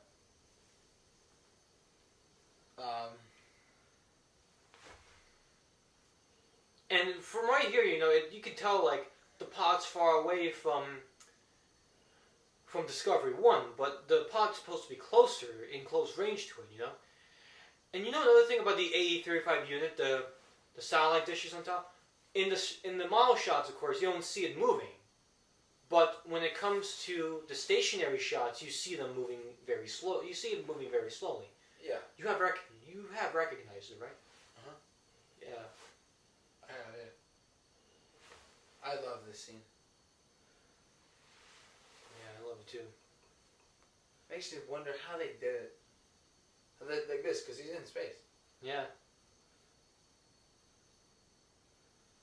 I was gonna say the third book takes place, and there's the aliens it takes place 60 years after this movie.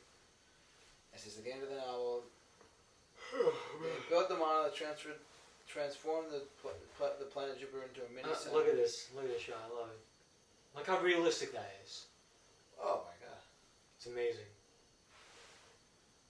Kier probably fun with it. You would, yeah. You gotta remember, I mean, they had to have used bungees or something like that, because, as I said before, this movie was done one way or the other, physically. The best part about the film is that there's no strings attached, you know. No, like, equipment found, you know. There's no equipment seen, though. Although, for the reflection on the pod window, I mean, that passes. Have you actually pay attention to the reflection on the pod window? No. You'll see it again in another show. I like all of the stuff you're talking about. I've seen the movie. I've not studied it, but I understand it. I just haven't really. Sorry, I'm looking at the book. The storyline. Yeah, I got confused. Like, why did why did the mask turn black? And I found out it's supposed to be a visor, right? It's supposed to be a visor. It's supposed to be, yeah. Yeah, a futuristic visor in this case.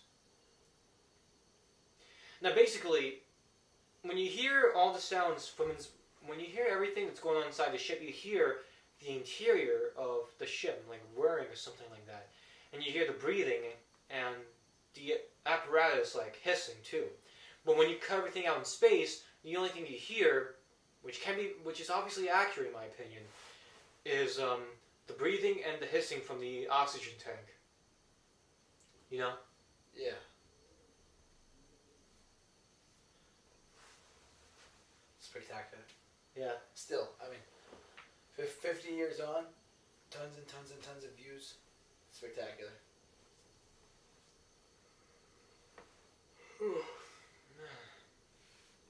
You're right here. You're hearing the whirring of the ship. Yeah. And when it cuts back out, you don't hear anything else but the sound of the oxygen tank hissing and Bowman breathing.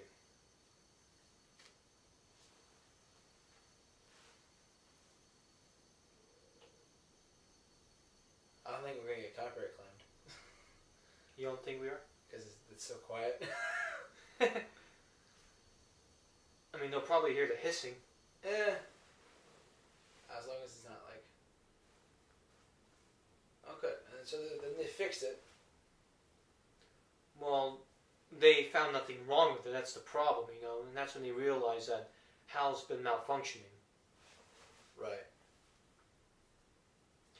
I have a feeling that every single shot that has the eye of the computer, the eye of Hal, Yeah. it always reminds me of the Kuleshov shot, the Kuleshov effect. You know what I mean by the Kuleshov effect, right? When you use the same facial expression and you have something in the middle to signify something, like if there's a bowl of soup, then that person's hungry. Like the person's looking at something, the next shot's a bowl of soup, the next shot is the same person, and he's thinking he's hungry. If there's a sexy girl, then he's thinking sexually about it. And the same thing goes on with any other type of like Quick thought. ideas, yeah, any other thoughts, you know. Because basically you just take the center material out and you just replace it with something new. That makes sense. If you look it up online, you'll get what I mean. Yeah. Yeah. I haven't looked it up though. I gotta check it out. Yeah. Because basically it's literally the same exact thing though, because there's no other shots. I mean, yeah, there are other expanded shots of Hal, like that show the entirety of the computer, you know, like either both inside and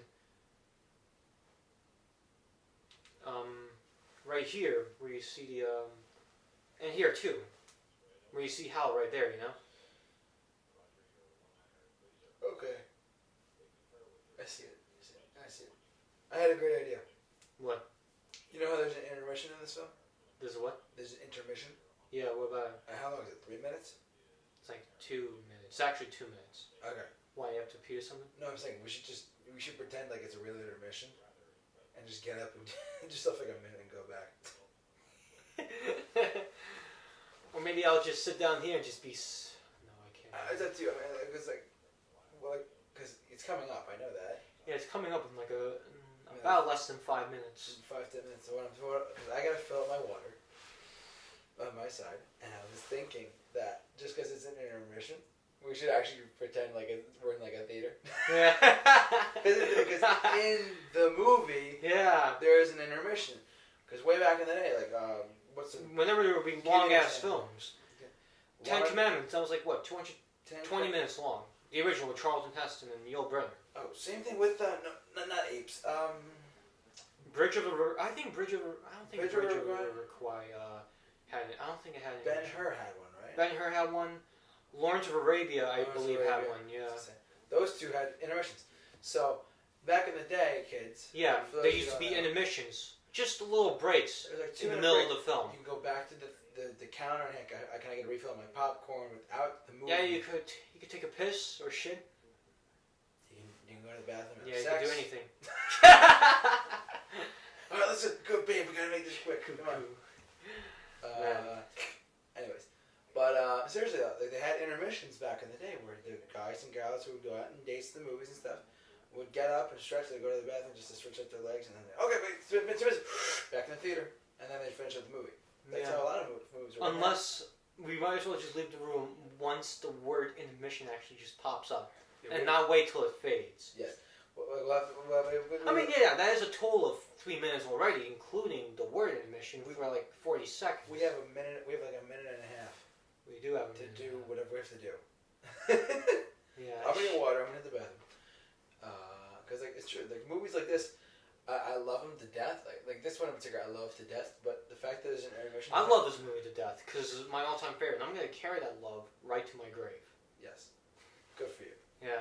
Seriously though. But no, on top of that. Yeah, I'm not changing my number one all-time favorite movie to anything else. This is gonna stay there. In my opinion, this is gonna stay there. Raiders of the Lost Ark is still gonna be my all-time favorite. Yeah. Me personally. Yeah. But I'm gonna look up. What did I make as my top 10 favorite films of all time? It's in my notes. Now you have me thinking about it. Damn it. Top 10. I know top 10 songs of all time. I gotta check my top 10 favorite movies of all time. Yeah. I made it a long time ago. It was like Raiders of the Lost Ark, Star Wars 1, 4, 5, 6. Gotta change that.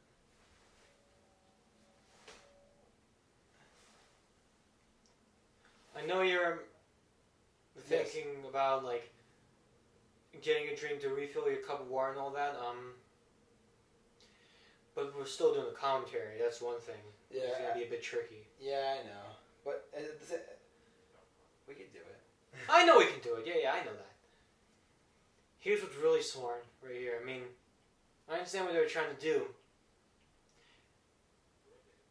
They cut off all the communications. You hear nothing else but the dialogue, you know? Right. You hear what I'm trying to say, right? Or take the pod bay doors out because they're trying to. But here's They're trying to test him. But they made a huge mistake. Yeah, because he eavesdrops. Yeah, Hal eavesdrops. He reads the lips. Yeah. Of course, that puts an end to the obvious, typical cliche of the whisper. You know. Yeah. Because you know how, like in like past films and other like cartoons like Looney Tunes or something like that, you would have the characters like talk but in secrecy. Of course, this film doesn't. It doesn't incorporate that. It makes you think that it's going to incorporate it until it cuts to Hal's point of view and sees their lips moving up and down, you know? Yeah. Up and about.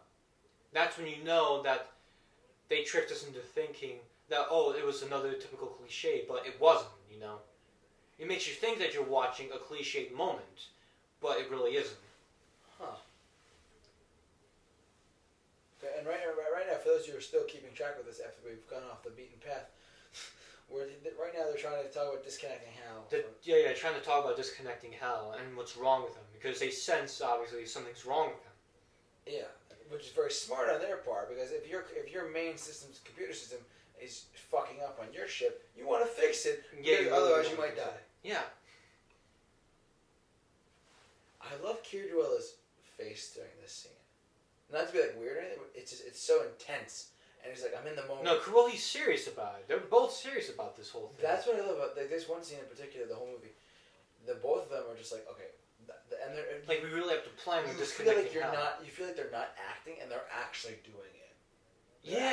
You know, like now I know what you mean. Yeah. You get that realistic feel. Yeah. For them right now. Yeah. But what because when you overact is when you over exaggerate. You know? I do all the time. Mm-hmm. But I'm not on camera. That is. Yeah. But he's reading their lips right now. Yeah, as of right now, he's reading the lips, and neither one of them know it. The disadvantage of a supercomputer on board your ship. Yeah.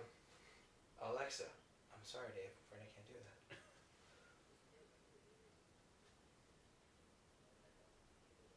I love my robot. Mm-hmm. Oh, for those of you who have Amazon Alexas, here's a trick. Do yourself here. Wait, at the intermission. Yeah. All right, I'm gonna get water. I'm gonna go to the bathroom. Yeah, I'm gonna stay here. So of course, right here, Hal may not hear them, but he can definitely see their mouths move. And he's a supercomputer. He's gonna realize what they're talking about. He's gonna read their lips. Yeah. I remember they did something. It just reminded me of this one episode in Ghost in the Shell. And this one episode in Ghost in the Shell Standalone Complex, when Major Kusanagi is discussing about this discontinuing Tachikoma use until lab results, and then she spots in a camouflage Tachikoma hanging from the corridor ceiling, trying to lip sync everyone, trying to read their lips, and they make up another conversation by basically moving their lips, talking about something else, but they're talking about their plans to disconnect. But they're still talking about their plans to disband the touch chroma use until further notice via encrypted cybercom, which it was actually a really smart move. Obviously, it just reminded me of that just now. But yeah, we hear atmospheres again in the intermission, although it's short, just 2 minutes and like 10 seconds, I believe. I gotta be quick. Hurry up. It's intermission, folks. And I'm saying here. I think if we do go to a live screening, yeah, I might actually do the intermission just for the hell of it. Yeah. Here, just you can talk about it. Well, I can. It's up to you. Yeah. Oh man. God damn, this music. I really love it.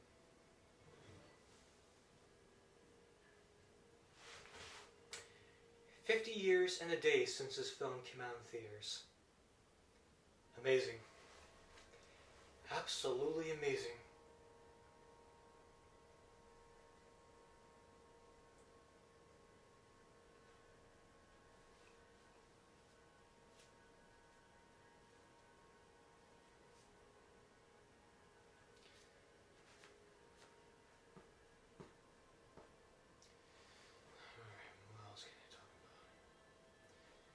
Song though. I remember hearing this song in one of the college humor videos, the Google Earth guys. That's where I first heard this song, and tried getting into 2001. And although I thought it was good, I didn't exactly get into it until, as I said before earlier, until 2015. And we are officially back to the film. And JT's about to miss the one part.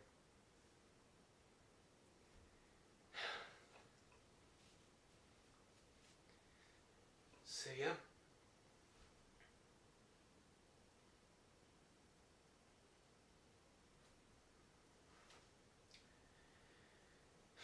Man, so we hear the hiss of the apparatus, and we hear the sound of now pool breathing. Because now Pool's out there to place the unit back.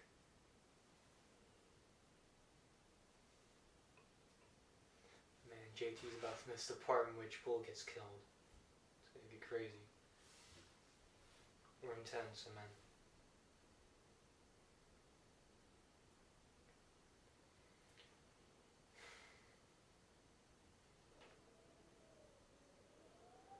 Holy shit. This fucking wind.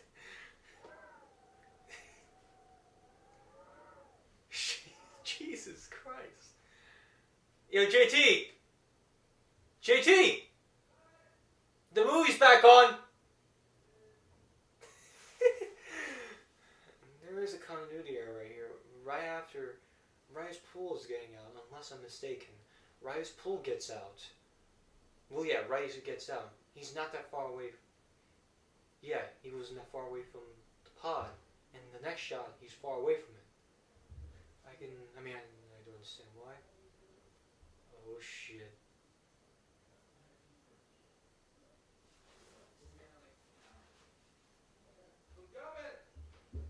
Is the intermission over? It is over. Oh. It's been over for like a minute. Or two. This is the part when, Hal takes control of the EV. Go to the bathroom! It's the part when Hal takes control of the EVA pod and kills Pool. Awesome. Now right here. How you know everything's silent in space is when the oxygen and breathing cuts off. That part scares the shit out of me. Right there, it just cuts off. Right there. This is pretty creepy, you know. You don't hear him panicking at all. You don't hear any audio of Pool panicking at all because the connection's been cut off. The oxygen supply's been cut off. Yeah. And you don't hear him scream. That part scared the shit out of me. Look at the zoom in on Hal. Yeah. Yeah, it did spook me too, actually. Now, crazy thing. In the book 3001, they find him. Yeah. But Plug. yeah. I know. It's a mixture of both Dave and Hal, is it? Was it? No, it's just... Oh, it's just two individuals. It's just Pool. It's just Pool. They find Pool. Alive. frozen alive. Frozen alive. Kind of like how Captain America was in the first Captain America movie. Right. He was frozen in ice, alive. Yeah. Sitting here. I don't know how. I don't know why. But they just did. Yeah. The $2,000. Explosive bolts. I believe they had something incorporated in Doctor Strangelove or something like that. I'm not too sure, but I have to look that movie up back when I get home. Alright. Or someday. One day. Yeah, right here, it's all silent, you know. And within the EVA pod, you hear all the beepings and stuff. But back out in space, outside the ship, there's no audio at all. Yeah. It's so creative, you know, because usually with all the... I keep mentioning almost every other, like, generic sci-fi film out there. Because aliens or something like that. Because they always have, like, different sound effects, you know, and they're literally outside of a ship, you know. Like, on top of that, if you look at Alien, this is popped in my head. Like, the noise outside of the ship on the planet where they got the alien from, Yeah. It's like a snowstorm. But this is still in space, and there's still no noise. Yeah, there's still no noise. But at the end of that movie, when the ship explodes, then there's noise. Yeah, then there's noise, yeah. But in this case, there's no noise. In this case, there's no noise. That's very creative, though. And this was obviously, like, 11 years before the first Alien movie came out. Yeah. What was it? 11 years, right? I didn't even picture it. That was a really fast intermission. Our viewers are going to think, what the hell's going on? Yeah.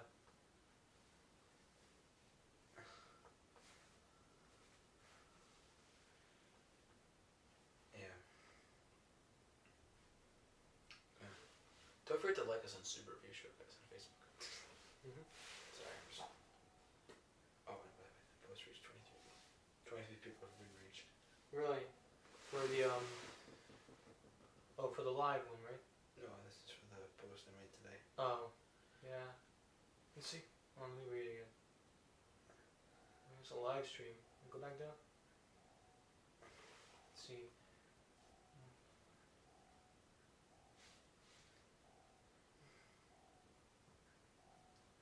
What are some of your favorite moments or memories from this film? There's a lot of moments and memories that we can talk about, you know. That's one thing.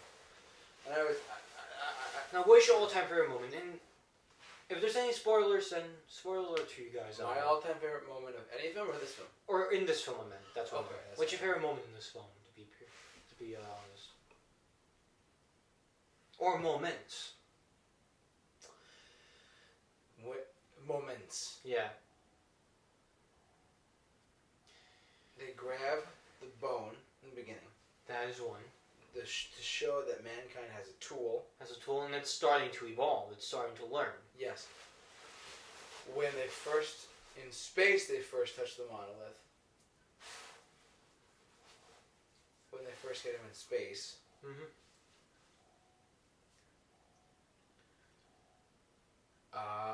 Probably when we're not there, we're about like 10 minutes away from that, maybe 20 minutes away from that. Yeah. When Bowman leaves in the pod and he's going towards Pool. No, not. Oh no. In the Stargate sequence. In the Stargate sequence. Yeah. When he's chasing after the monolith. Yeah. You're talking about that moment, right? Yeah, the colors and stuff. Yeah. That's the portal, though, and there's a lot of stuff. That was like one of the most, in my opinion, that's like the most talked about moment out of that entire film. The Stargate sequence, especially the first minute and a half of it, or first 2 minutes. That's not my when he's going through the portal at first. Yeah. When he's going through the portal, and then, but before he encounters all the cosmological phenomena and shit that's gonna happen in like half hour. Yeah. One of my all-time favorite moments in this movie in general is when you see the giant monolith that's 2 kilometers long. Yeah. You know what I'm saying? The giant monolith. In the one in which Bowman's trying to go after, right? Yeah. Now basically right here, this had to have been a few takes right here, or I don't know, more than a few takes. Now basically, this is slow motion, not actual speed. This is a stuntman, and in normal speed, you can imagine the hell that this stunt actor had to endure because of the of the arms, of the EVA power arms, how they're open, and he kept banging his head against it. Oh my. Just think about it. It was on Cinema Tyler. Watch it again. Yeah, I'm mentioning all this stuff on Cinema Tyler. It's really interesting. Now he's got him. Now he's gone, but he's already dead, though. He's dead. Yeah. Or is he? Or is he? Yeah. We never know that until the fourth book. But then that's the book. Yeah, but that's just a book. Yeah. I'm still waiting for the third and fourth book. Mm-hmm. Oh man, this is the part when he massacres the other occupants. Oh yeah, and meanwhile, Bowman is outside. Yeah, this happens. And he kills off he hacks into their life support systems. Yeah, he cuts off their life support systems. Yeah. Yeah. Just a beep though. You just hear the beep, and then when it beeps faster to indicate that it's at a critical level. This moment too is really intense. It is intense. You have to deal with. So he's gonna kill all of them. Yeah, she's gonna kill all of them, and he's out of his mind. The HAL 9000's out of his mind, you know. Right here. Yeah, now. Right here, there's a computer malfunction. No music. No music, no nothing. And right here, everything else is turning red, and they're flatlining too. Yeah.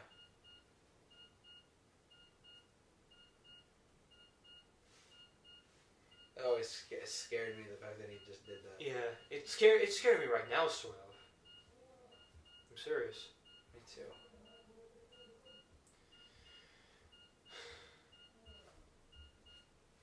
And then when it beeps faster. Life functions critical. Yeah, when it gets to the critical point.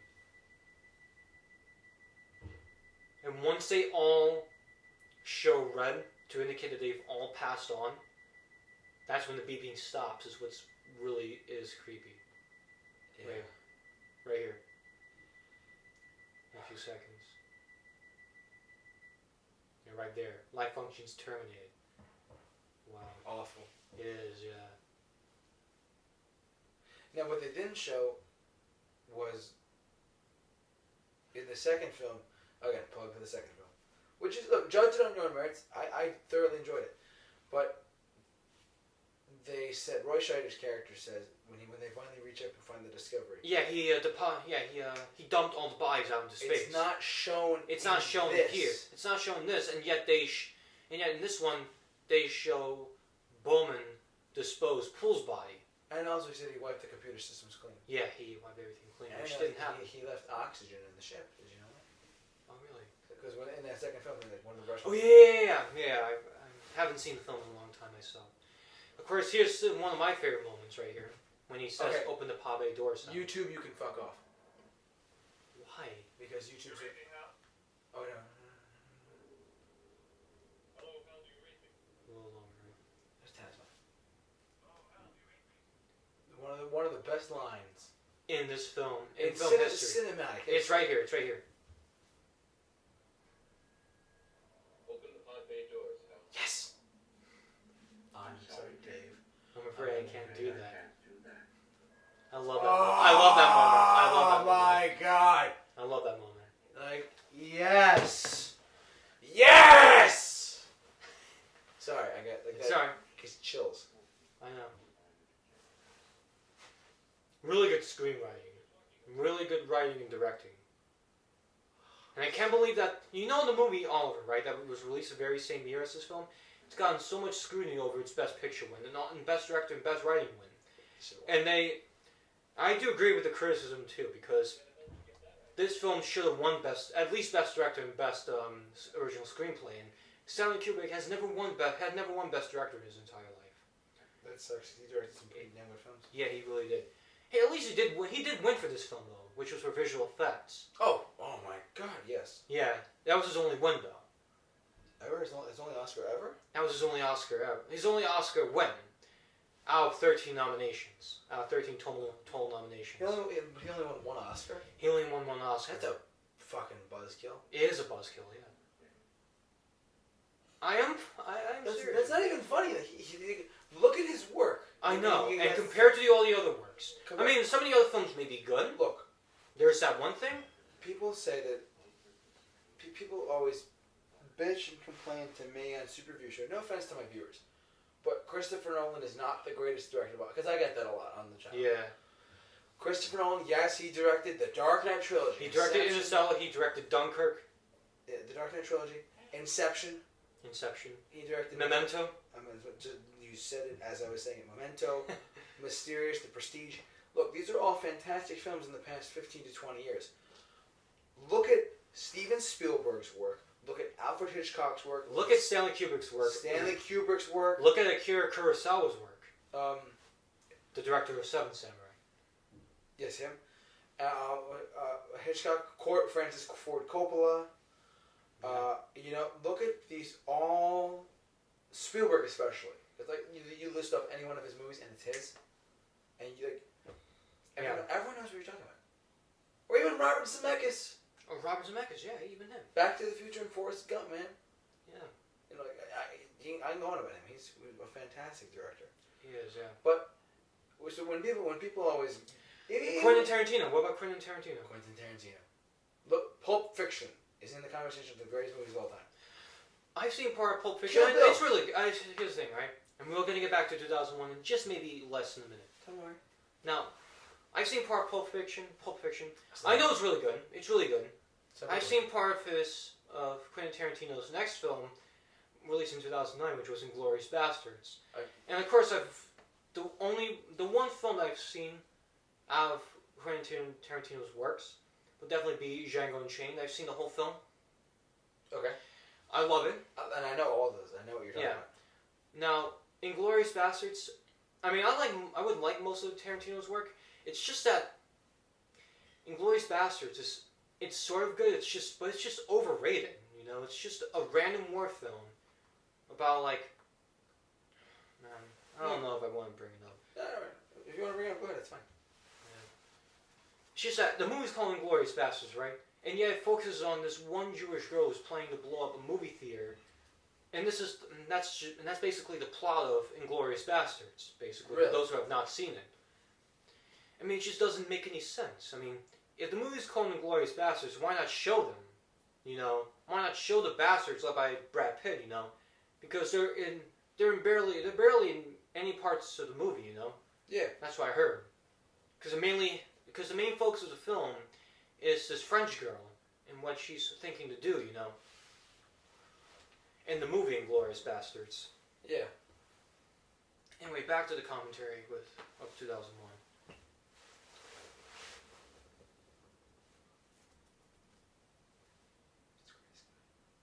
What? Orson Welles. I know it's Orson Welles. No, it's not him. I'm just saying. Citizen Kane. Oh yeah. Orson Welles. Oh yeah. Yeah, him. Like before people have to get something shoved up their butt and realize that there's more to life than just Nolan, they should realize that. And plus, all these directors, they can do various genres and styles. Yeah.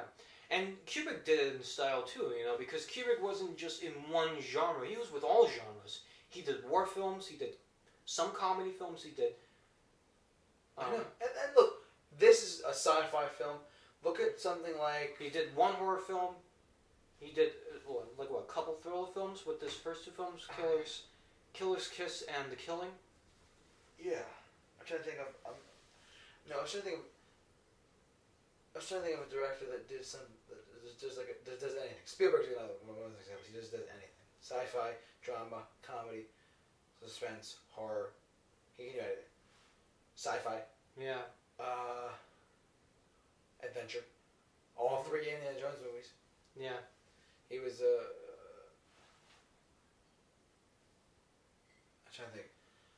I'm refreshing my memory here too. I love how they depict the pod turning around. Oh, and he also let Poole go. Yeah, after he let Poole go. Yeah.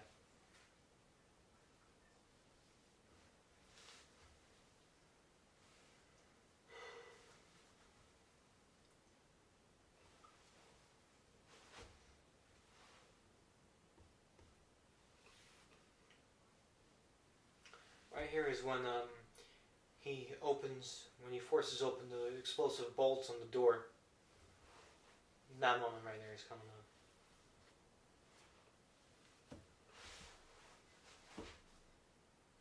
at one point, I believe there was this one walking take that was filmed by Kubrick himself, which is when Bowman's approaching Hal's central main computer bed. Here we go.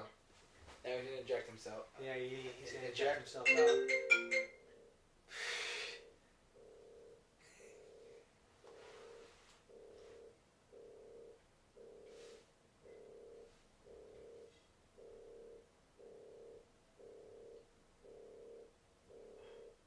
Here we go. Come on. Break out. Oh shit, here we go.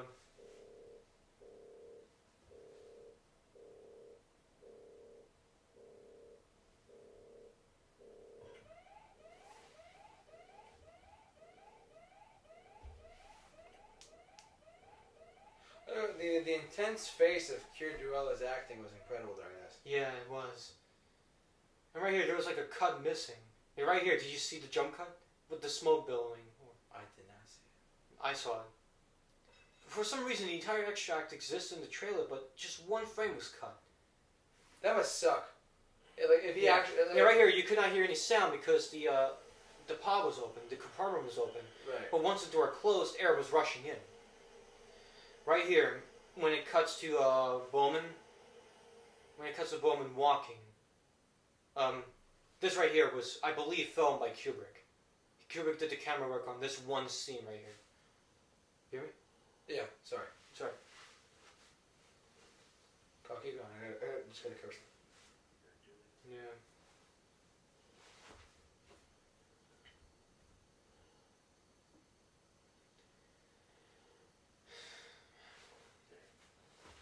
Stop it, Dave. I don't want to do that. And what's also like very realistic for like a robotic computer like this is that while Hal does express like trying to calm Dave down, then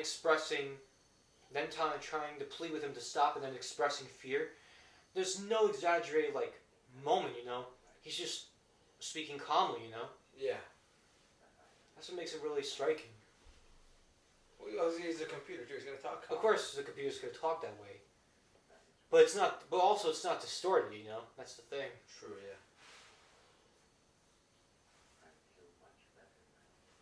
I didn't really. He's just saying that because even though Yeah, he's just trying to trick him. Bowman just doesn't know what's going on. But what's going on? I think Bowman's trying to cut off. I read he cut off his logic circuits. He does. Yeah, he cuts up the logic circuits within inside there. You know.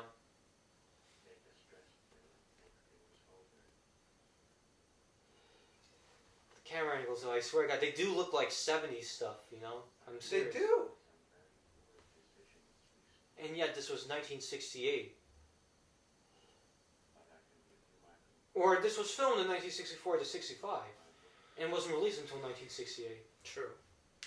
Yeah, right here. You don't see any line. You don't see any support, you know, because the body's obscuring it. Here. To depict Bowman floating. Yeah. Around the central vent, the central cyst. Yeah. In the central nervous system, I meant to say. In Hal's central nervous system. That's what I have to say. I love how they depict the computer from the inside. Look at all those like red lines all over. Oh, the drives. The drives, it's insane.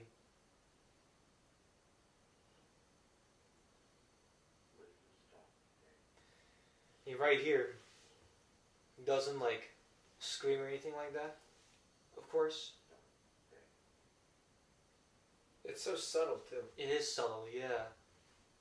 Yeah, right here you get to now. Right here you can tell he's standing in that one shot. It contrasts, but it all passes, you know.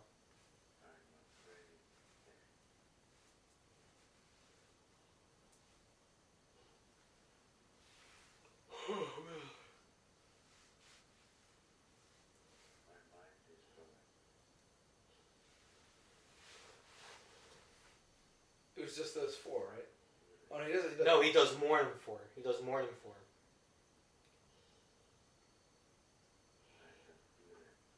At one point, we hear Hal like pause mid sentence. I'm afraid.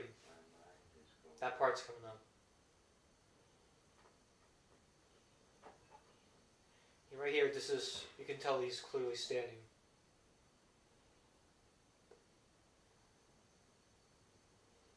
I really love the production design in this film. It's really well done. Indeed. Yeah.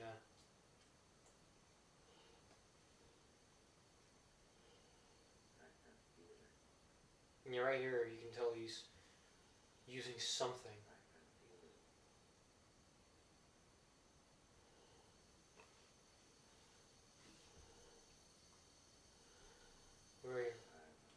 Right there.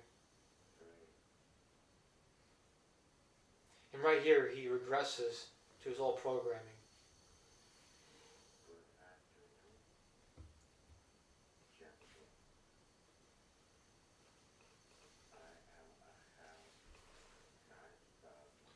See, the thing is, the irony behind this scene is that it's HAL or it's IBM.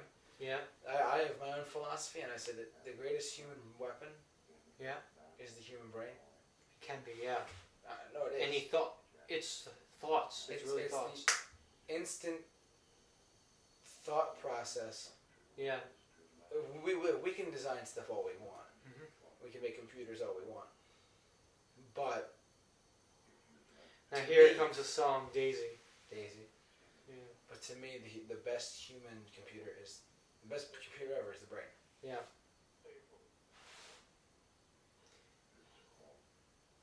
Daisy. And that was a real song that was made just before the film was released. When they were testing computers at IBM. Yeah. I believe, yeah. They used this song as a test to see if it worked. And it did.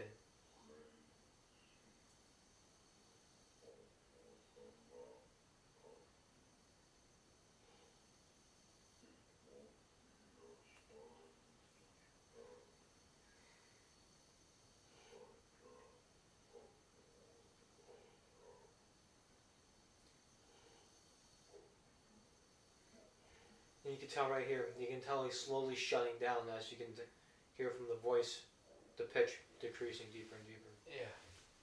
And then And right here he stopped. Hal shows him the thing right here. Yeah. Oh, that was Hal that showed him it, right? The news footage? Yeah.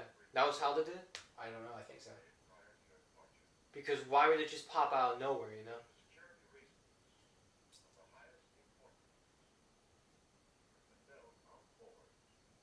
I love that shot.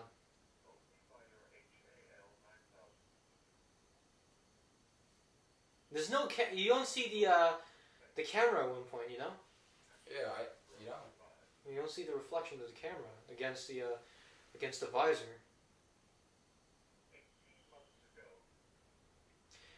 The last part's of dialogue.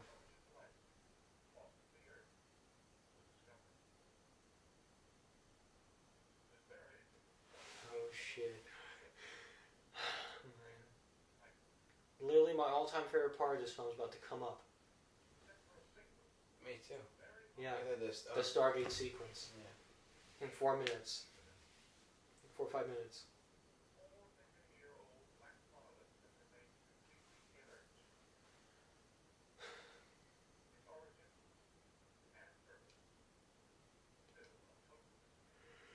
At that one point, the very last lines of the film are a total mystery.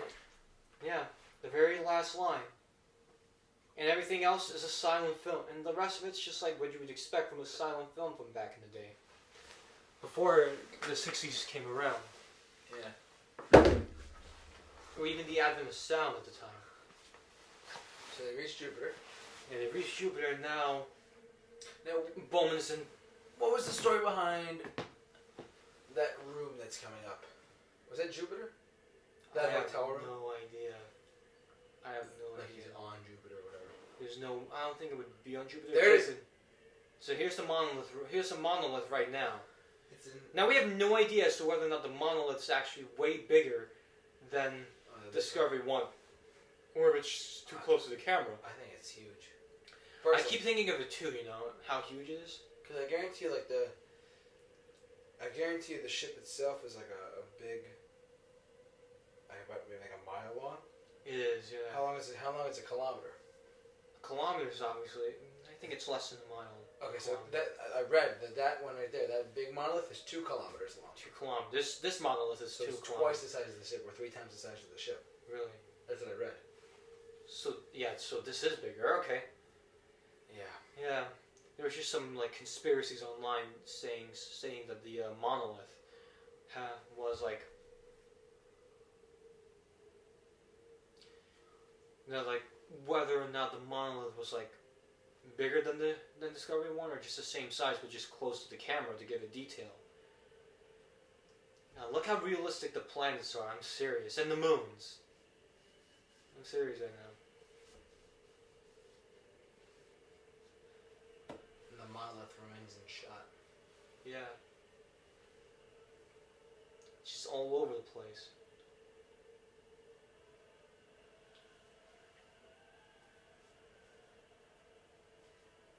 Fantastic. It is, yeah.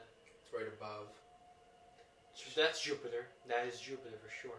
And right below it, them is the ship. Well, right there's the ship, yeah. Right there's Discovery 1. But of course, that big planet right behind it, that's definitely Jupiter. Yeah. Here we go. Not yet. About like 2 minutes. It's full of stars.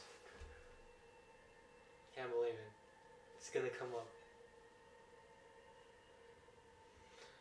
Every time I watch this, I'm always like, I always get the chills, you know, because of that one scene, and I always like love to play that scene over and over again. It's just so psychedelic in a way. I could probably watch this forever. I could watch that sequence forever myself. This But the one- first time I was watching it, I couldn't fucking stop watching it. Now, I could probably watch this, not the actual like hotel room thing, but I could probably watch this one sequence over and over. It's fantastic. When he goes to the portal, yeah. Because you have all these different colors of light just passing you on both the left and right. I've heard theories that it's actually him entering Jupiter. I could be wrong, but that's what I've heard. Well, let's just see though, because when we see the monolith again, it's over the planets. It's Yeah. over the planets and the moons.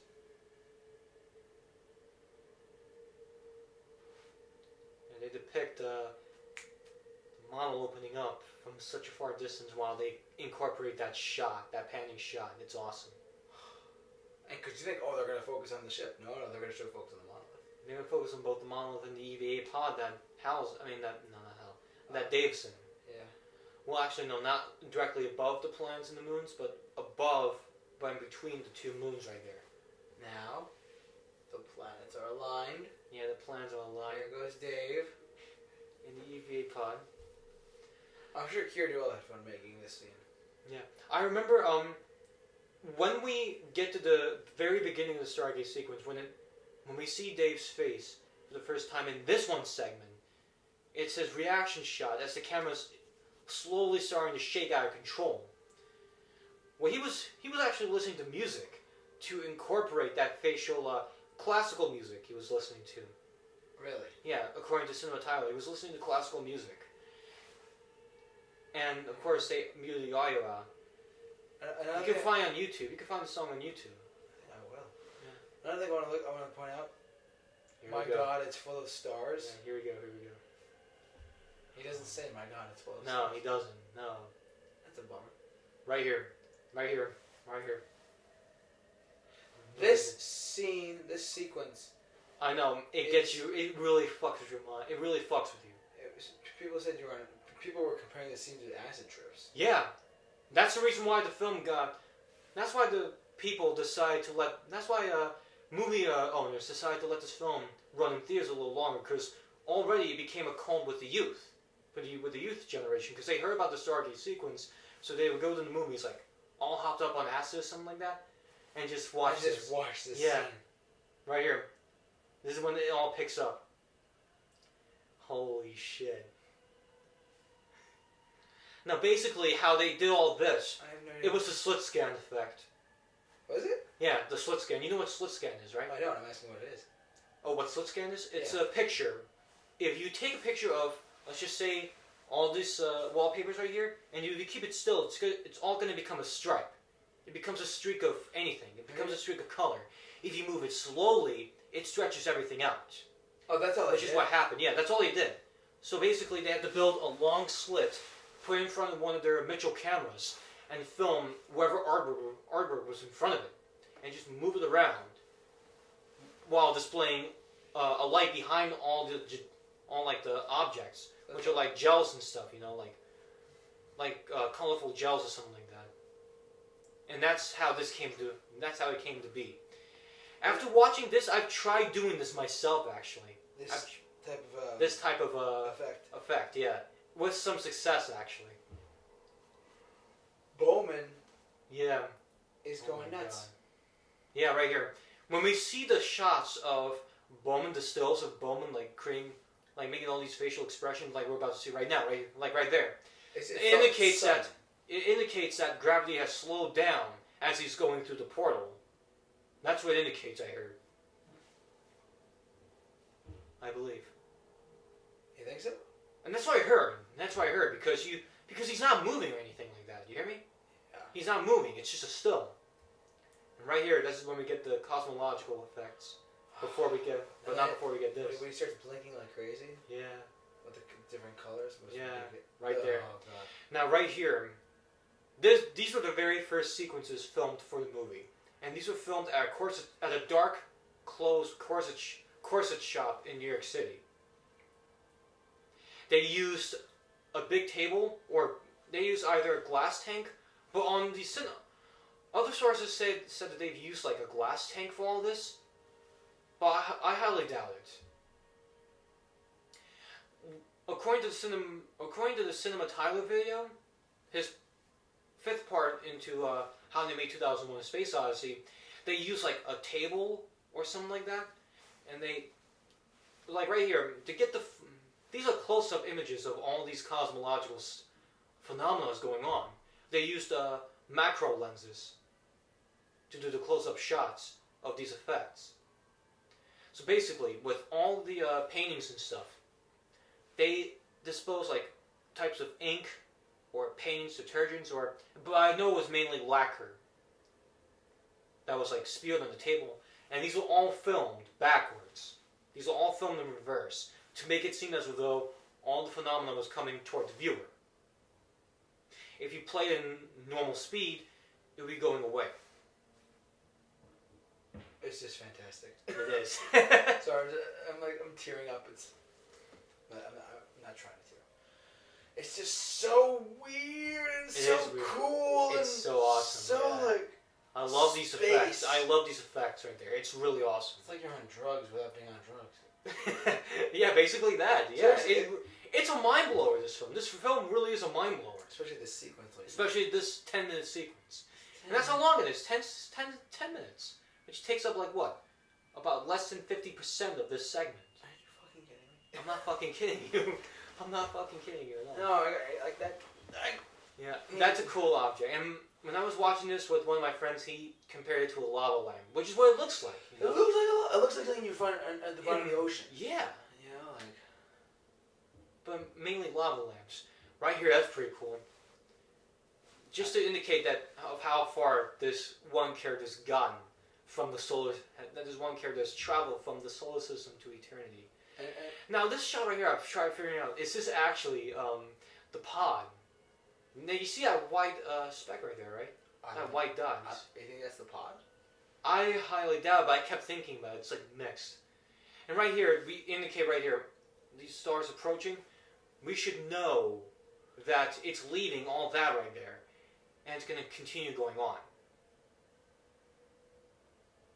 And then we get Bowman's eye again, except a different color, a mixture of pink, purple, a little bit purple, and light blue. And here we are with the slit scan sequence again on the bottom. Now, that slit scan on the bottom. Are those the aliens? No, these are just random diamond-like triangles, diamond-like shapes, and these are extracts from the earlier Stargate sequence that you saw right there on the triangles. And here's another slit scan sequence right there. It's insane. I'm literally crying. I'm letting you all know. I see you tearing up, actually. Yeah. I'm sorry, guys. No, it's such. It's beautiful. Like I said this before, like you're like, oh, it's slow, whatever. Just and then you watch. Then you watch this. It's fucking crazy. The sequence alone will make you want to just shit your pants with craziness. Yeah, It's just like it does. and then when his eye keeps blinking. Yeah, and now we get to. We obviously know these are live shots. Now, I wouldn't. It looks like the Grand Canyon with some sort of color contrast. Yeah, different color contrasts. Yeah. Cause it's the Grand Canyon with purple. With purple and blue and brown. Well, this is more brown, black, and blue. Oh, that's blue. I can't. Yeah, it's blue. Well, the sky right here is purple. You can tell. Oh, but the bottom of it looks. The like bottom's blue. Right here, it's mainly blue, and then the shadows are just green with a few blue. And I think this is him approaching Jupiter. there's no way Jupiter would look like this. It's a different planet. It has to be a different planet. Maybe it's a different moon. If I'm getting it wrong, I'm sorry. It's just holy shit. I don't know. I'm asking you because yeah, I don't it's remember. the whole point of it though. It's supposed to be ambiguous. Oh, of course. The whole point of this right here is supposed to be ambiguous. Like, where is he going? You know, how far is this dude's gonna travel? You know, Just vanished. yeah, just My vanished, God. going over. Now right here, you can tell it's actually Monument Valley. The earlier shots of the canyons, that was Monument Valley. Really? Yeah, But they just did that's the earlier shot. Right here, that's not Monument Valley. This is somewhere else in the world. I believe this is like near Scotland or something like that. Because I know some of these shots. These are actually some of the shots from unused shots. Actually, I believe these were unused shots from Doctor Strangelove. I think. I remember reading on either Wikipedia or IMDb. That looks like Scotland because like the yellow, that yellow whatever that is, Yeah. that looks like marsh. Yeah. My God. Yeah, but right here, this is water though. It's water. And right here, you can tell it's backwards because you see how the waves are going backwards. Yeah, it's just a backwards. Yeah, it's a way. backwards shot. It's a reverse shot. They filmed it the other way. Yeah. Yeah, they filmed it going away, but they But reversed it. this is what I mean. This is over water. This is over water. Right here, it's at one point it's over water. Now it's over land. Over that, but then one of the things is I think the locations of it were probably like Northern Ireland or Scotland. Northern Ireland or Scotland. Yeah, either one of those two. You could just tell. Yeah. That's the way the land is structured. Yeah. Look at all The this. colors sort of fuck it up, but yeah. I know, it's crazy. Oh my God.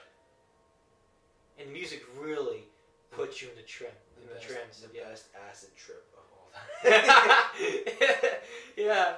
All 10 minutes of like, whoa, dude. It's crazy. This looks like Ireland I With wouldn't the- say with- it's Ireland. with a different color scheme. I It don't know. looks more like Scotland to me, or something like that. I mean, so you don't see mountains as big. That's one thing. Rockies right there. maybe. Rock. I wouldn't say it's the Rockies. This was not filmed in the Rockies. This was more over filmed in Scotland and maybe Northern Ireland. But I know some of these shots were in Scotland. What are you talking about? It's filmed on Jupiter. Shit. They got a guy up there. They said, "Hey, we're gonna Yeah, do this." look at all the colors, how they change. It's crazy. Did you hear they were gonna film a Star Wars movie in space? What? Yeah, Colin Trevor wanted to do that, then he left the project. Okay, now Right here, when it changes, whenever they blink, it's whenever crazy. he blinks, the color The changes, color contrast changes. and the close up And then the last one, of just is his normal. eye. it's just normal. Now he's on wherever he's at, wherever he Yeah, is. now he's at his room.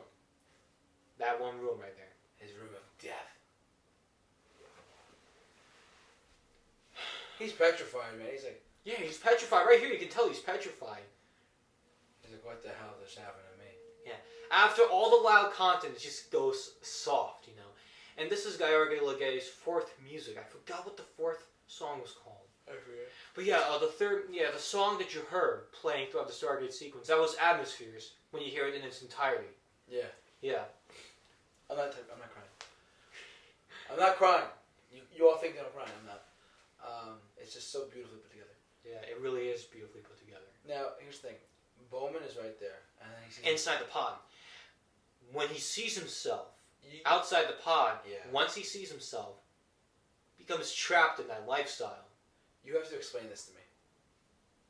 Because he's there in the. He's present. there. Yeah, he's there right now, and there he is right here. Now he's an older man, though. Yeah, now he's getting older. Still in the spacesuit. This part, when it cuts to the close-up, made me chuckle. Scary, man. I know. It is pretty scary. Pod is gone, Pod's gone. and now he's like, "Where the hell am I?" Yeah, and he's still in the spacesuit. Well, that's because he's probably. The noise It is creepy. And right here, this scene alone is crazy. Yeah. You know what I read? He was going to be... When this is... I forget where this is, but whatever it is, the alien said then he becomes a star child. Yeah. At the very end.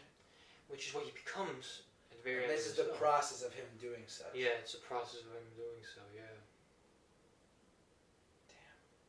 Well, I don't think YouTube's going to complain about us because there's barely any noise in this.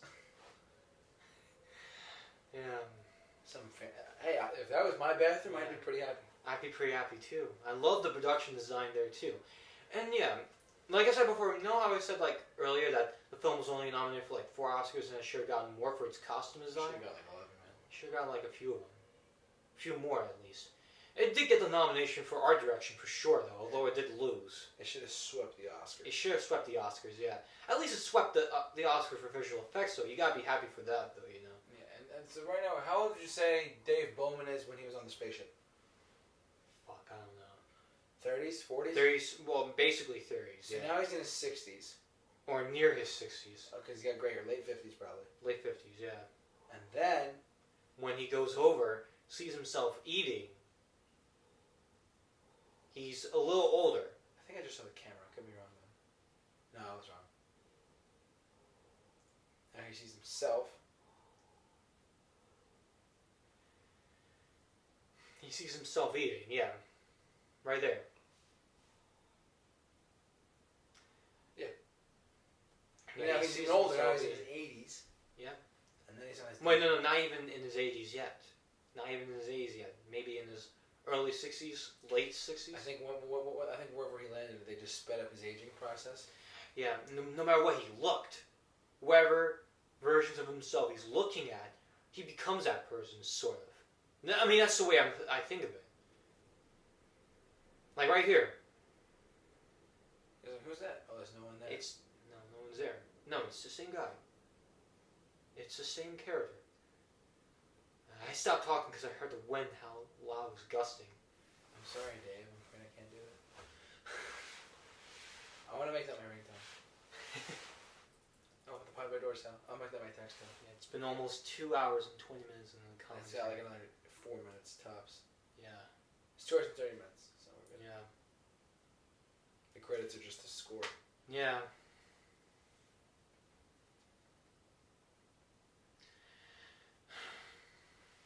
Right? And then now he's an old man. He's an old man now. Now he's basically early 60s, late 70s. Late 60s, I meant. That's what I meant to say. Maybe like 70, mid 70s probably right here. Maybe. Could be either way. And the makeup in this. The makeup, yeah. Oh my god. If the Oscar category for makeup and hairstyling was introduced earlier, Yes. if it was, then it would have definitely gotten the Oscar nomination. It would have definitely gotten a nomination. No doubt. Without any doubt, yeah. I mean, I understand it's limited use, but it should have at I least. just don't get this scene. I've seen this movie 10 times. I wonder what this room is. Well, did you think it would be the same room I that he teleported to think in the EVA pod?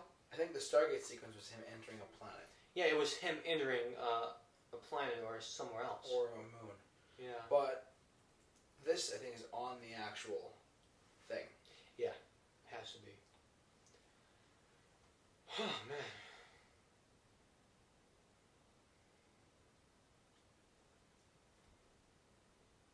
It's basically right here. He accidentally knocks down the wine glass onto the floor. And at that one point, when he hears himself breathing when he hears his labored breathing, his own labored breathing, he's on a deathbed. he's on his deathbed. Yeah. Right here.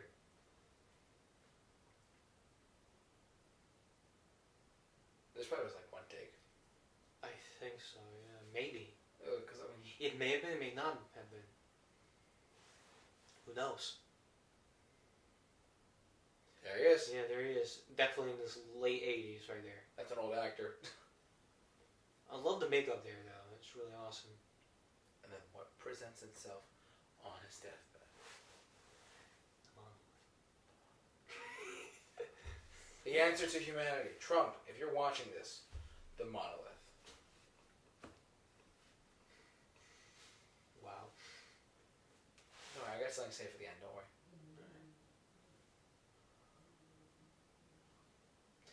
Man, it's insane. Boom. He's trying to reach the monolith in a futile attempt.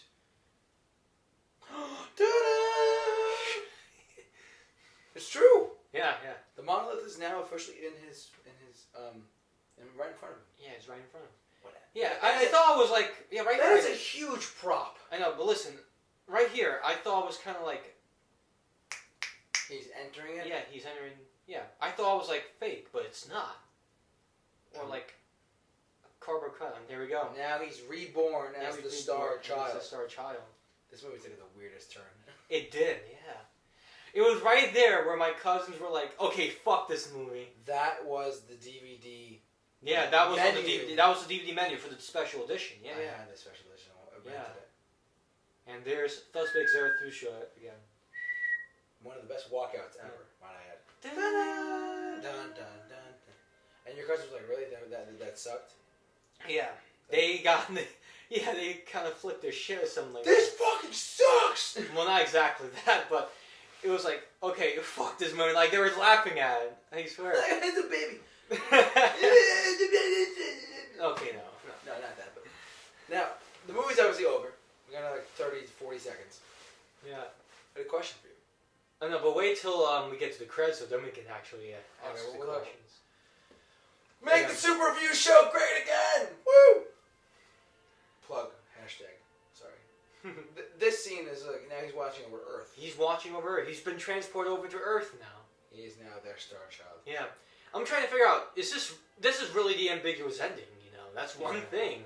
But could it really be the ending, like, could it be solved? Like, this is what's happened to Bowman. Well, who knows? Who knows? Really? That is Bowman. That is Bowman, yeah, that is Bowman. But I think the real ambiguous question would be, like, what's happened next? If you Oh, I see. don't include 2010. Oh, Alright, shit. so that's the end of the film. Now, All wait, right. don't. I'm muting it, that's all. Now, what did you think of the film when you first saw it the first The time? first time I ever saw this movie, it's over. Yay, let's just first say that. When I first saw this movie for the very first time ever, my first thought was, that's the end? And that, when it ended, but overall I thought to myself... Cinerama, and that's not even 276 by 1, it's more over 220. The aspect ratio. Oh. Just the same. Yeah, Go ahead. fun fact, kids. Yeah.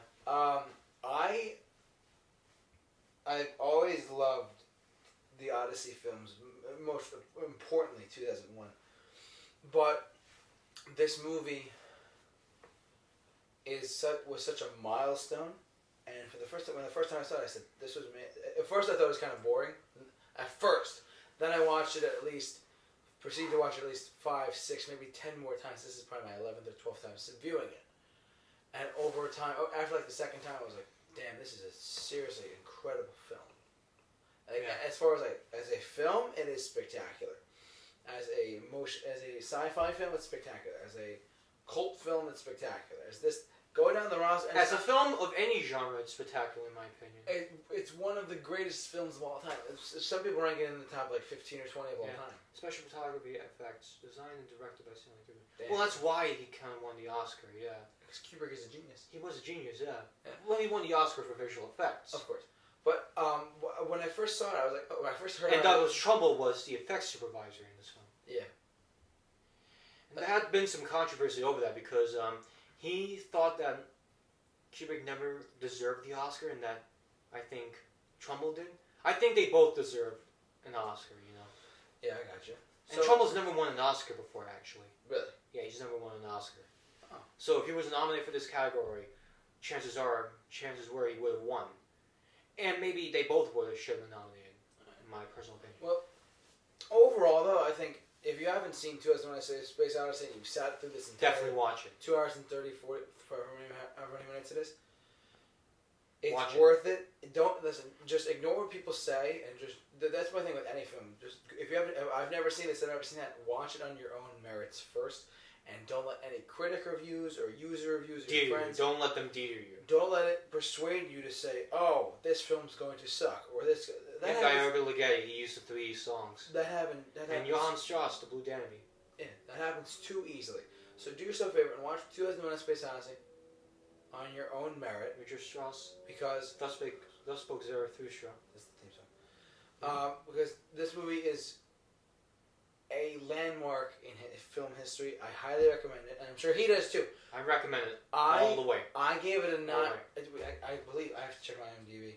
Forgive me, because I believe I gave it a 10 out of 10. I just want to double check. Go. Why don't you close? You the get doors? actually you actually in one of your 24-hour marathons, you actually did give it a 10 out of 10. I think I did. You did. I just wanted to check on IMDb though, because I gave.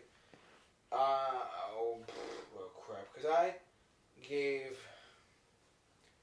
I've only given certain I've only given certain movies 10 out of 10s for like a specific reason. Okay. Yeah. Because I love other movies. Like for instance, let me just in my top. I gave Back to the Future a 10. I gave Shawshank Redemption a 10. I gave Raiders of the Lost Ark, my favorite movie of all time, a 10. I gave The Avengers a 10. Rocky. Yeah. So right this there, movie I gave a 10 to. Yeah. So right there. Anyway, right there. This is where the exit music takes place.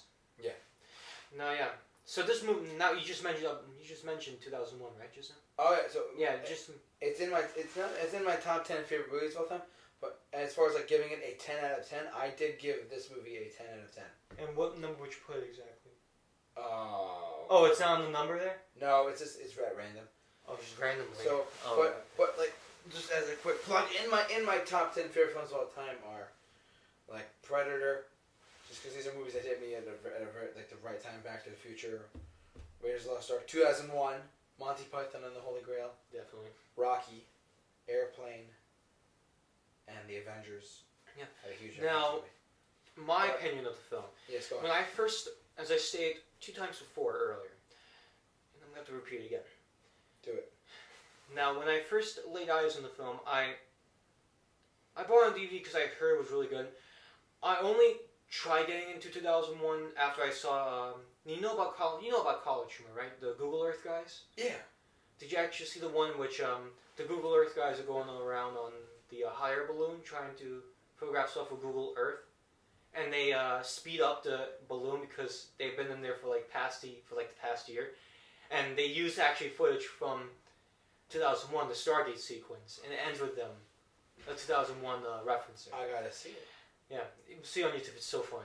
Alright. But yeah, after that, I bought the movie from FYE.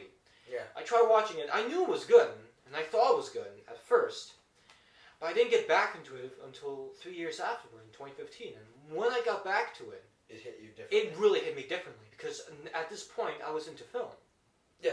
At this one point, I was already into film. Yes.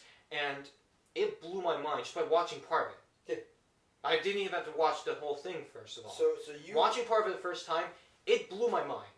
So you watched it once and it had a different impact. Yeah. And then 3 or 4 years later. 3 years later, 3 years later. it had a big impact. It had a bigger impact because you were more invested. Yeah, in it was the more invested film as into a the whole. film industry as a whole, yeah.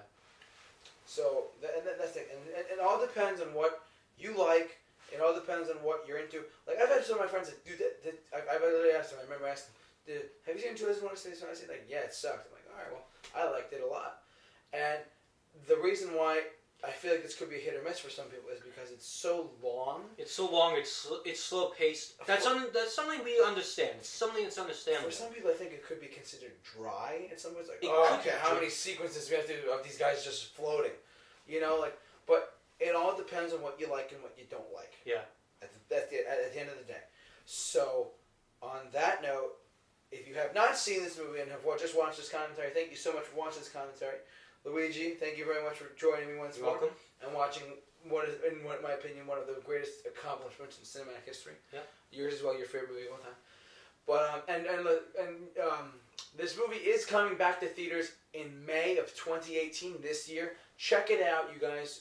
They're coming to In the theaters. cities near you, because I think it's supposed to be a New York, Chicago, LA. It could be New York City. all- If it is New York City, though, we're definitely going down I will go down there. there. I'll say, Grandpa, hey, Grandpa, you want to go see it again? Because he was at my grandmother were at the opening premiere. Yeah, because how are they going to celebrate the 50th anniversary of this film? Just by not re-releasing it? Come on, it's one of the most celebrated films of all time. And the intermission is my you know? favorite part. Anyways, though, thank you so much for watching this movie commentary. You guys rock. 2001 sci-fi films, whatever. So keep it locked, and don't forget. Listen, our mission as of right now, because as most of you may know, I didn't do the Super Review Show for 4 or 5 months because my life is going crazy. I got a job that bought up a lot of my time, but now we're back, and we're here to make the Super Review Show great again. So, anyways, thank you so much for watching this movie commentary. You guys are awesome. Trump, I stole your thing. Come at me, bro. So long. See you guys later. Have a good one.